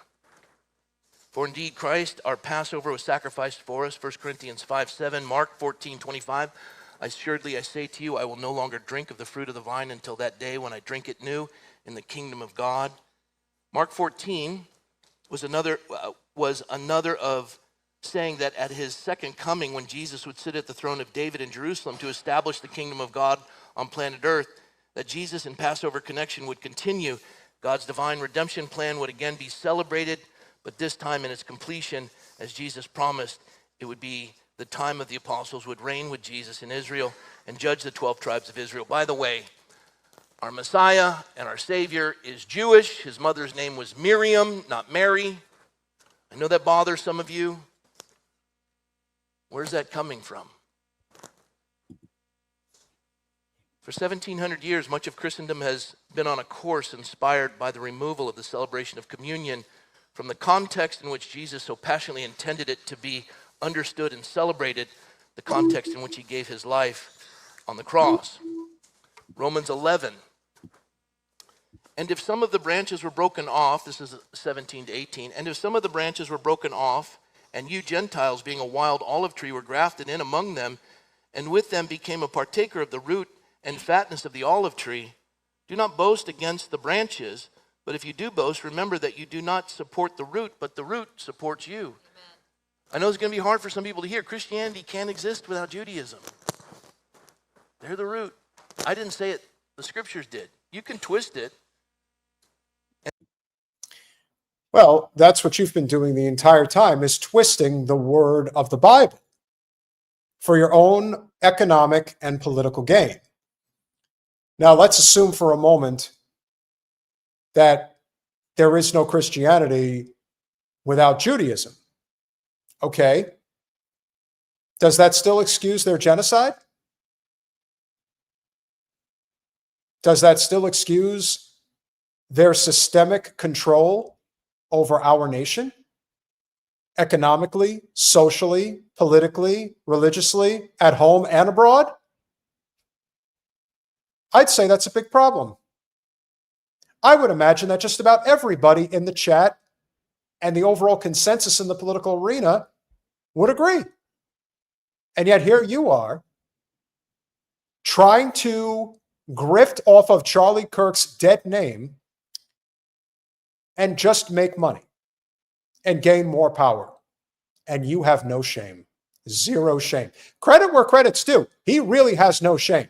He will get it by any means necessary. There is no line that man won't cross. And if he had any foreknowledge of Charlie's demise and went along for the purpose of gaining financially in respect to what ultimately unfolded, oh, I would believe it without hesitation. He oozes snake oil from his sweating forehead. And the exegetical, you're doing eisegesis. You're putting in things that aren't there. Jeremiah 31 through 34. Behold, the days are coming, says the Lord, when I will make a new covenant with the house of Israel and with the house of Judah, not according to the covenant that I made with their fathers in the day that I took them by the hand and led them out of the land of Egypt. My covenant which they broke, although I was husband to them, says the Lord. But this is the covenant that I will make with the house of Israel after those days, says the Lord. I will put my law in their minds and write it on their hearts, and I will be their God, and they shall be my people. No more shall every man teach his neighbor and every man his brother, saying, know the Lord, for they all shall know me, from the least of them to the greatest of them, says the Lord. For I will forgive their iniquity and their sin, and I will remember it no more. What is a Jew? Well, what is an American? Is it an ethnicity? I mean, I can live in Japan my whole life, become a Japanese citizen, never be Japanese. In America, I'm looking around the room, we got all kinds of ethnicities. It's primarily white. We need to fix that. Get with. Okay, so commentary like that, now he's turning it into a race issue. Now the country is not as white as it needs to be, and we need to fix that. Or we should make it more brown, and that's how we will fix it, doing that tongue in cheek. It isn't just that he is preaching his political and economic beliefs on his congregation, which you are not supposed to do, hence the separation of church and state, hence the tax-exempt status. He is a cruel son of a bitch. He has his own shortcomings that he is putting on full display for his congregation and for anyone else who will see this. And again, this is not a clipped public piece. I put this together from his page. Trust me, I did not like doing it, but I felt it was necessary. So when people are talking like Candace, who has a much bigger platform than I do, that Jen and I have, but no one else is really talking about Rob McCoy and how he fits into this whole conspiracy, if you will. If the word is out that the golden goose is about to be taken away, there's a hell of a lot of sheep that the shepherd is going to want to herd. They'll be walking around aimlessly in the desert. Well, this false prophet found a way to grift as much as he could off of Charlie while he was alive, and now he's going to try extra hard to grift while Charlie is dead and he's alive. Where's the DEI and the... Sorry. God doesn't see color. And some people call me a racist for saying that. We're all created equal, not in capacity, but in dignity. Anyone who worships their melanin content or lack thereof as an ethno-nationalist is not following the scriptures. You worship melanin or the lack thereof more than you worship God. What is an American? You say you're an American. Can you recite our birth certificate? When in the course of human events it becomes necessary, we hold these truths to be self-evident, that all men are created equal, endowed by their Creator with certain inalienable rights, among those being life, liberty, and the pursuit of happiness. For this reason, governments were instituted among men. We, the people, preamble the Constitution of the United States, in order to form a more perfect union, do ordain and establish. And they give us 27 amendments, 7 articles of the Constitution. No rights are given in the Constitution. They're designed, the 7 articles are designed to protect us from those who would rule with our permission in our place. We're the sovereign, we're giving them power on loan, but they're constrained by the 7 articles of the Constitution not to violate that or usurp our authority. And then we wrote out 27 amendments as it developed them in time. Dealing with the fallen nature of man, the first 10 were called the Bill of Rights. And the first amendment in the Bill of Rights, the first 16 words, Congress shall make no law respecting the establishment of religion nor prohibiting the free exercise thereof. Well, it certainly seems like whatever religion you're preaching, you want it to be the religion that stands above all others in the United States of America. You're also somebody who clearly hates Jews based on your language and the way that you choose to make fun of them. But it's a means to an end. You clearly hate Muslims because they are sand people They are too primitive, backwards. But you're perfect, Rob. Perfect. No. You're the furthest thing from it. You use the word of God to make a buck. You're no better than Judas. You're just not. But everyone should know this. So when you hear this man claim to be Charlie Kirk's pastor, remember this clip.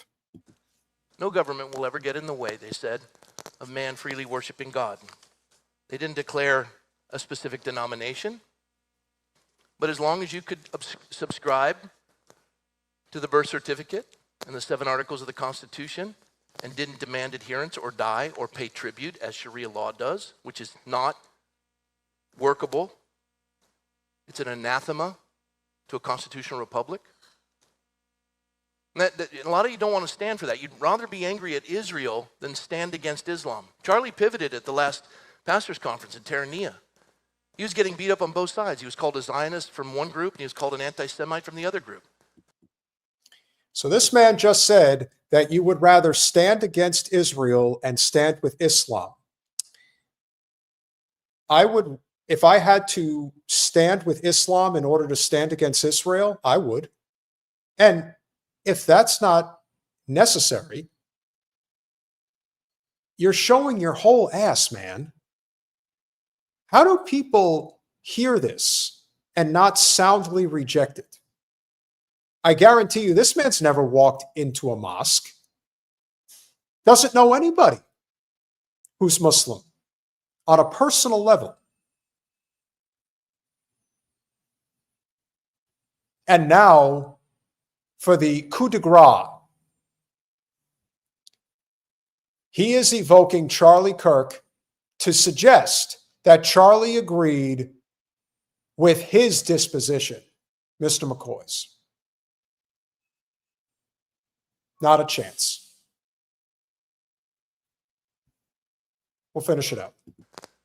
And he just took the position of Charles Spurgeon. Israel will be a political nation first and a spiritual nation second. And he never allowed his distrust of big government to override his trust in God.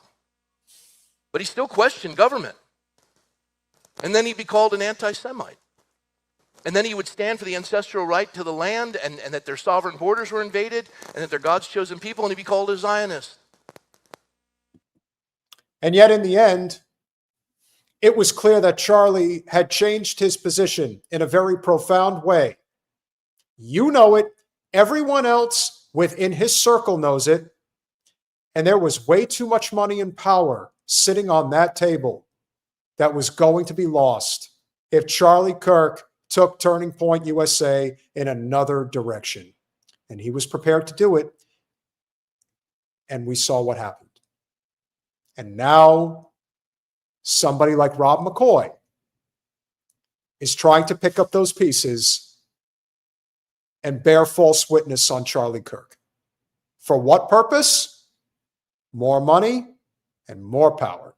Nothing more, nothing less. He got threats from both and canceled from both. And Turning Point was built on dialogue. He would allow people who had an opposing view to take the first place in line.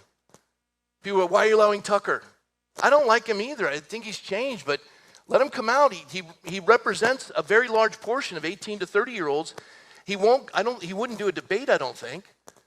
But then at America Fest, they're now going to bring out Ben Shapiro to follow him a half hour later. Do prove me wrong. Boy, Ben Shapiro. Ben Shapiro. Dare I say it one more time? Ben fucking Shapiro is going to follow Tucker Carlson? Oh, I'll teach you.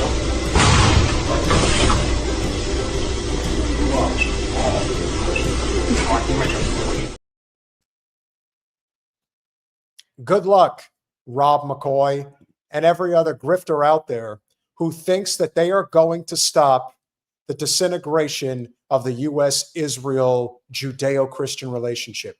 It is inevitably going to fail. And this is yet another example of how we will use our platform to make sure that every last grifting, Christian Zionist SOB like Rob McCoy is brought out into the light and exposed as the sons of bitches against not just this country, but the world at large that they truly are. Who knows how this will continue to unfold? But I believe that so much, if not all of this, is directly related to the desire to keep this grift going.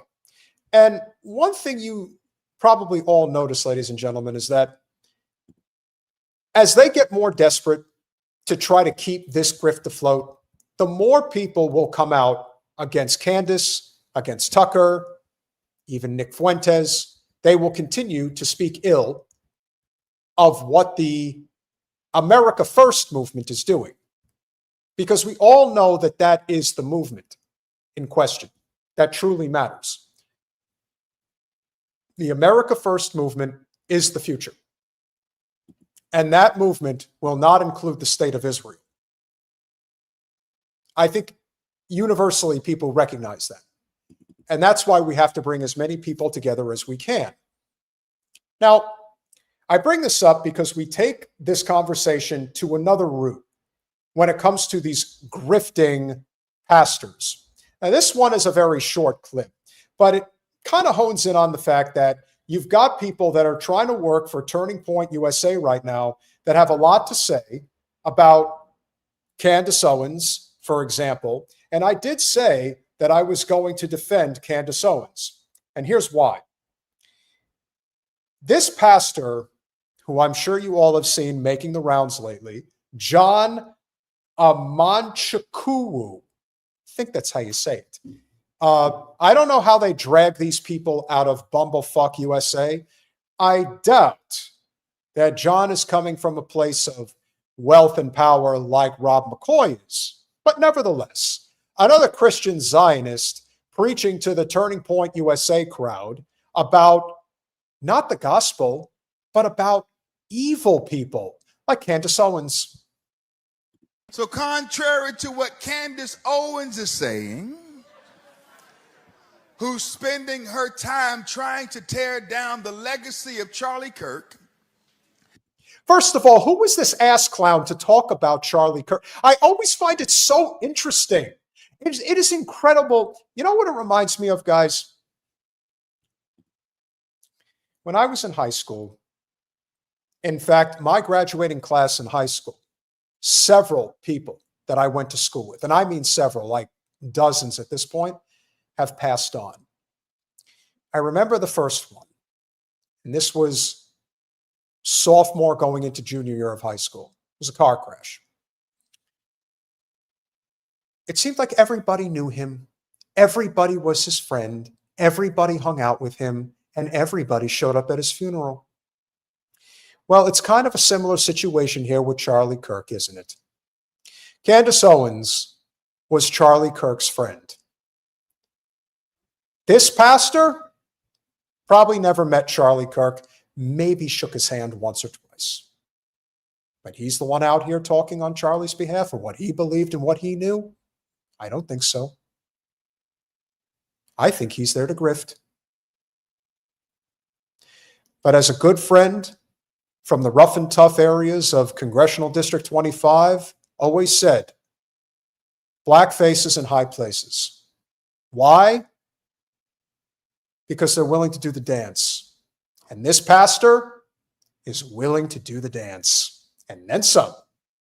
Fighting against Erica Kirk, his wife, I mean, you have to be cruel and demonic to insinuate the things that she has insinuated over the past several weeks. She's evil. That's what it is. And a big hand clap goes there. Don't get shy on me tonight. I ain't the one. I came too far to play around. That's the brother's version of please clap.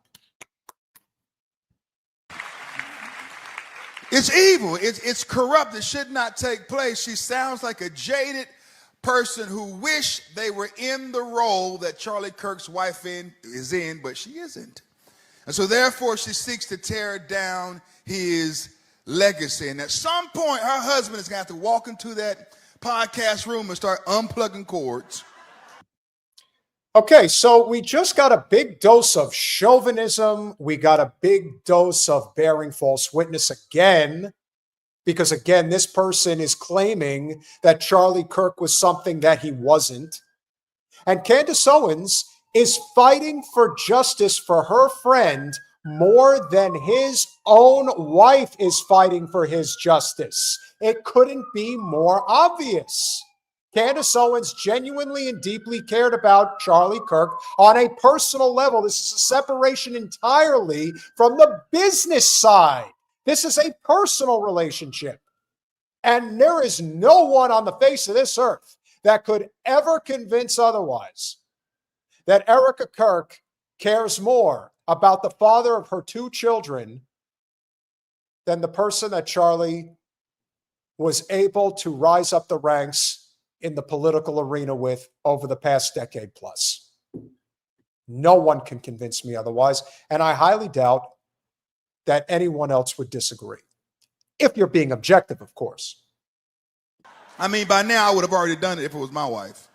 I'm yanking cords, I'm shutting down the camera, shut down the ATEM. Sweetie, get up, get out of this room, and can you please help out with the kids? Because this is a dastardly deed that is being done. I thought that the greatest foe that we would have to contend with after the assassination of Charlie Kirk would be the left. But sadly, it's friendly fire from the right. I'm moving on. Yeah, you're moving on all right. Here's to your 15 minutes. I hope they were worth it. And I hope it works out for you, buddy. But hey, another grifting pastor with a lot of money to make and a lot of information that he's throwing out there to make him look like a fool. Now, he is a preacher, author, and activist whose passion for the next generation pours out in audiences nationwide. So here we go again. Here is a person who is strictly doing this for the money.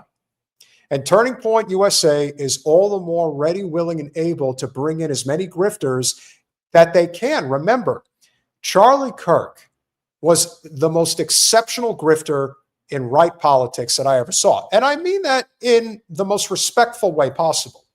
He grifted very well. And now, when he decided that maybe he was going to question the grift, he got taken care of, and there are plenty of others that clearly want a piece of that action. When you have a mailing list, a Rolodex, as big as Turning Point USA's, in the millions upon millions, all of these people are going to be popping up left and right.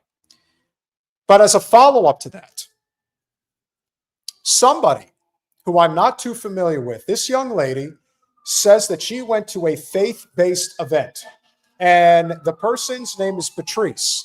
Now, she went to this event specifically to learn about the faith-based component of Turning Point USA, like from a Pastor John Amachniku. Here's what she had to say about it. So I went to a TPUSA faith event tonight, and I want to talk about it. Thinking that I was going to enjoy myself and learn things because TPUSA is obviously a conservative faith-based foundation, or so I thought. I thought I was going to be informed about politics stemming strictly from biblical principles, and that's not my experience. So right off the bat, the speaker comes up and before he even gets into preaching or talking about politics, he begins by calling out Candace Owens and saying that she is evil and anti-Semitic and what she's doing is evil. I immediately wanted to leave. I didn't want to be there any longer listening to this nonsense because right off the bat I know that that's just not true. And the only reason I didn't leave is because on the way in I basically got security checked 5 times because there was armed men standing everywhere in front of me. They were very suspicious of me. I don't know. There was also an armed man on stage, hand on his gun. The security was everywhere. And I was I just don't want to deal with it. Not that that's necessarily a bad thing, but it's it just didn't feel right. So I'm in this church and I'm listening to this TPUSA like speaker go on and on about Tucker Carlson, Candace Owens, and how they're evil and anti-Semitic. And he basically indirectly is saying we should support Israel because Jesus was a Jew and we wouldn't have Christianity without Judaism and blah, blah, blah. Obviously, I disagree with that. What they're doing in Israel is evil and they're so corrupt. It's insane. And telling Christians that they should be supporting this evil doing because these people are Jewish, and if you don't, you're anti-Semitic, like, it's wrong. And also, I don't think Charlie Kirk would stand for that. We know, as, like, the weeks before his passing, he was starting to call out Israel and question Israel. And Candace Owens was his best friend. Like, what? So then he goes on and he starts preaching. But the way he was preaching, it wasn't really preaching. He was just literally calling like the left names. He called the left idiots. He called them freaks. He called them it didn't feel right. And my thought process is, would Jesus be doing this? Is this biblical teaching? Like, you're calling people that we disagree with as Christians all these names and loser, idiot, freak. Really? Because last time I checked, Jesus ate with sinners. He ate with prostitutes. So you're spreading hate, literally, and that's not what God stands for.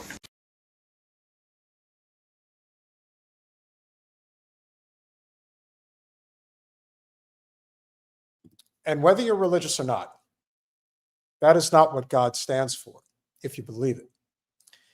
And the idea that you would disparage your brother or your neighbor, I don't know, that pretty much goes against the basic tenements of Christianity. And yet, it has become a full-blown political organization. And they are saying all of this nonstop hatred about others that don't agree with them. Remember, do unto others as you would have done to you. So, is it any surprise that the grifting is becoming more and more overt because young individuals like this lady who may have liked Charlie Kirk are no longer buying into what they're selling? Once the cat's out of the bag, you can't put it back in, no matter how hard you try. And frankly, the harder you try, the faster you lose it all. There are ways to slow down the process, but this is too clear. When you start losing people like her, you're in big fucking trouble. He's preaching to people whilst spreading hate. And these people are absorbing this information. These teenagers, these young people are absorbing this information, thinking that this is okay. This is a leader. This is someone we put on our stage teaching us this. This is the future generation of Christians. Do we really want to be more divided? Like, oh, we're just going to hate on the left because we disagree with them. We're not going to share the Bible with them. We're not going to, like, help them because we think that they're lost. We're just going to call them losers and freaks and make fun of them and laugh it off. It was quite disgusting, and I'm not pleased at all.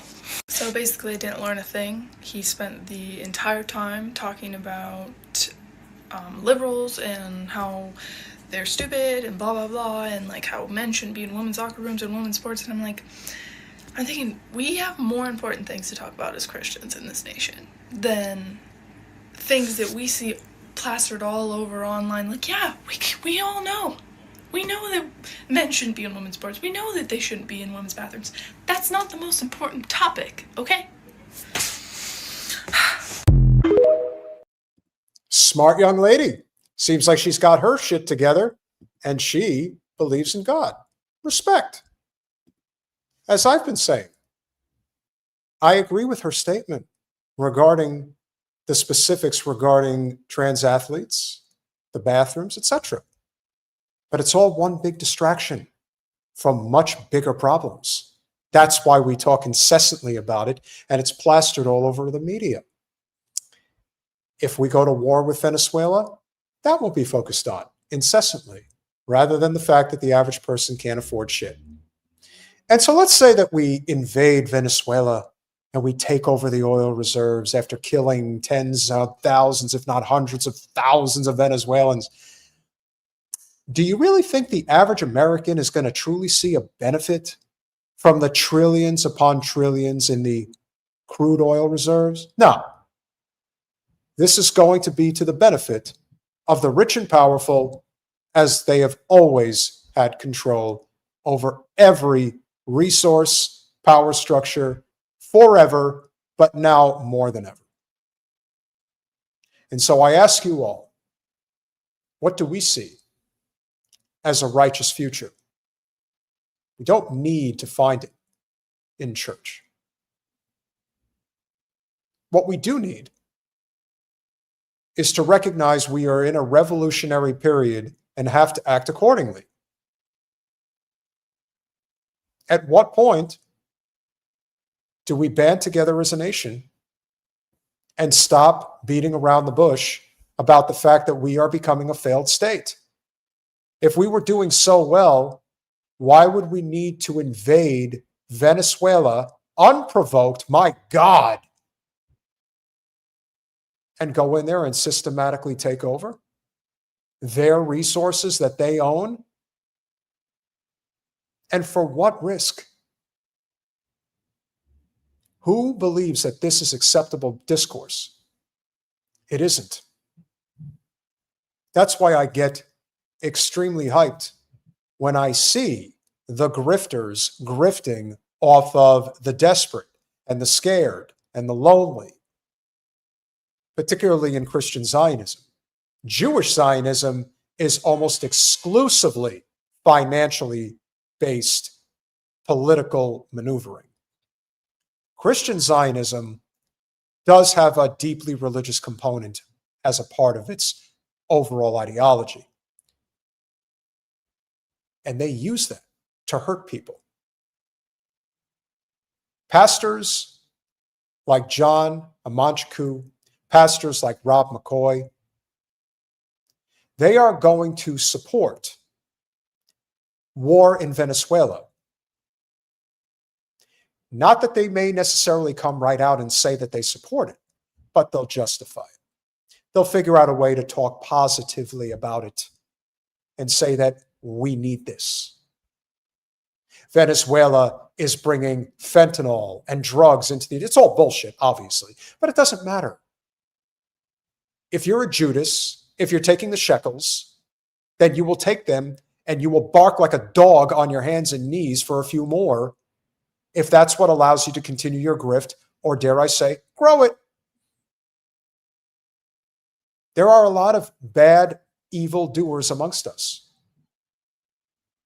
And that includes the lack of the separation of church and state.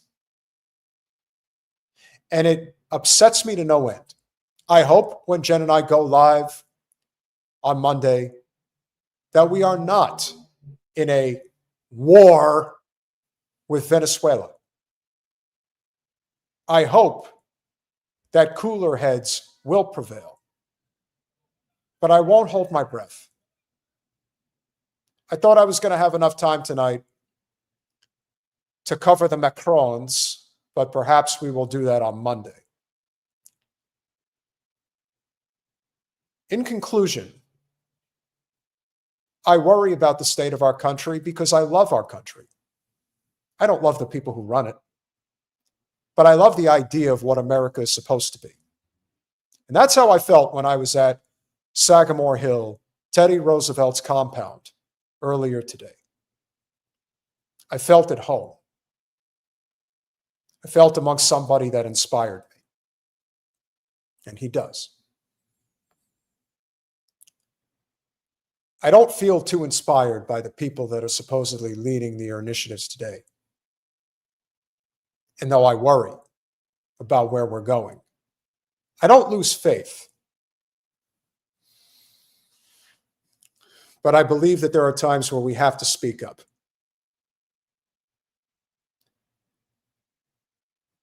And I believe you speak up with people who are trying to do right.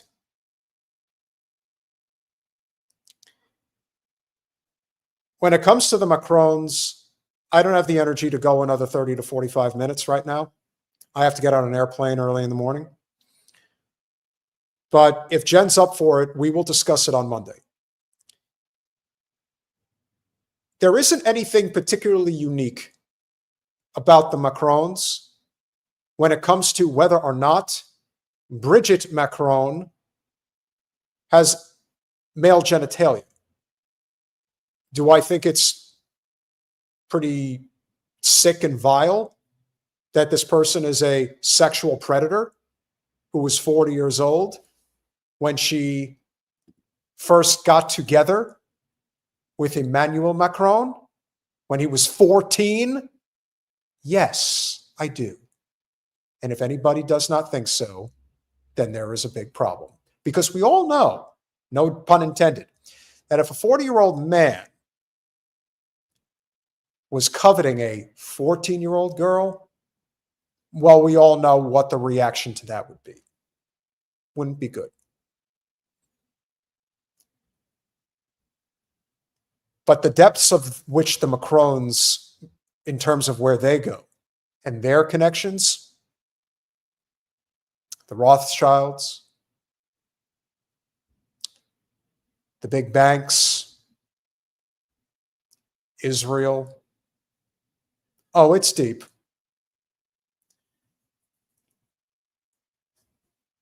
Pluck that out of obscurity, if you will.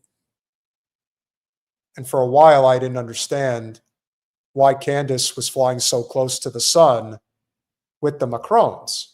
You see, the problem is, much like politics as a consensus in the United States, we only follow the headlines. We don't follow the fine print. There is plenty to cover with the Macrons and why almost all of our global leaders are genocidal puppets. What gets the highlights, or the headlines, I should say, is whether or not Brigitte Macron was not born Brigitte Macron. But in terms of what really matters, that's the furthest thing from what does matter. There is so much more to what those two are involved in that it has to be dived into. It has to be.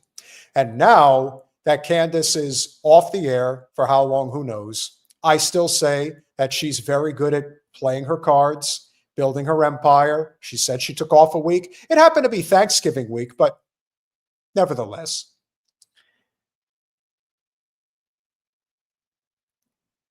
I think we're heading for a revolutionary period. I really believe that. And if our channel can spare a small amount of effort in that direction, so be it. Let's cover what the Macrons are up to. Because if they feel the need to take Candace Owens to court, or, dare I say, into the crossfire, okay, she can't fight this fight by herself. Somebody else is going to have to talk about it. So why not us? Smash that like button, share, subscribe, do all those things we ask you to do. We've got a few more super chats to get to before we conclude for this evening. So, who do we have to give a shout out to? We do have a few. Oh, Manon, our favorite, of course, Tony. Thank you for checking in after our conversation. Thank you, Peter. Thank you, Jen. Thank you, Revolutionary Change. Thank you, as always, brother. Libertarian Socialist with the 199. Pete joined the Libertarian Party of Florida like me. I can't concern myself with that right now, brother, but thank you for your vote of confidence. I appreciate it. Roger Meadows with the $2 again. DM next trip to Long Island. I will let everybody know ahead of time, and we can meet at Sagamore Hill. Duly noted 2427 with the $5. Preaching politics in church is the best version of a town hall meeting because people in church don't talk back. Very well stated. HS Jung 7517 with the $9.99. Thank you very much. Incredible work pushing the line. Please stay strong. Please also support Candace. As long as Candace is supporting the most pivotal issues of our time, specifically the dismembering of our unholy alliance with the state of Israel, Candace will have our support. But on those specific issues. Carson Cruz with the $10. Thank you, Peter. Thank you, my good friend. Hope you had a great Thanksgiving as well. Motor Jason with the $2. Can we get a Bill Clinton to play us out? Well, I was only warming up for the evening, but if you insist upon hearing my sweet and sultry voice, do I have any ladies in the house this evening? By all means, I don't have a mask, but I do have a very soothing, dare I say, enticing voice. Now, I really want to talk about my favorite people. Anyone in the audience that I can share those thoughts with? Maybe a little late in the evening. I'm getting tired. I love Israel. I've always been good to them. And Hillary, she's even better. Just remember, if you're looking for the very people who helped destroy this country from the inside out, NAFTA, normal trade relations with China, the crime bill, the Telecom Act, and of course, the removal of Glass-Steagall. That is a top 5 if there ever was. Smash that like button. Oh, of course, I can't leave yet. Teresa with the $5. Thank you so much. You're always a doll. Really appreciate you supporting the channel. Really appreciate each and every one of you hanging out so late tonight. You know, technically we did go 3 hours because I started late, and we are at 2.5. And now we are at 10 o'clock Eastern Standard Time. This was a huge audience tonight. Now, granted, a lot of you were here to hear Mr. Aguilar, and that's fine. But we were cruising around 1,000 live viewers for most of the evening. You guys are amazing. Cannot thank you enough. Hope you smash that like button. Make sure you're subscribed. Make sure you're subscribed on Rumble. Make sure you share the stream. And you see, when you conclude with a message like this, you just know that things are going to be all right. Smash that like button, share, subscribe, do all those things that we ask you to do. We appreciate you all. We love you all. Free Palestine, and we'll see you Monday. Good night, guys.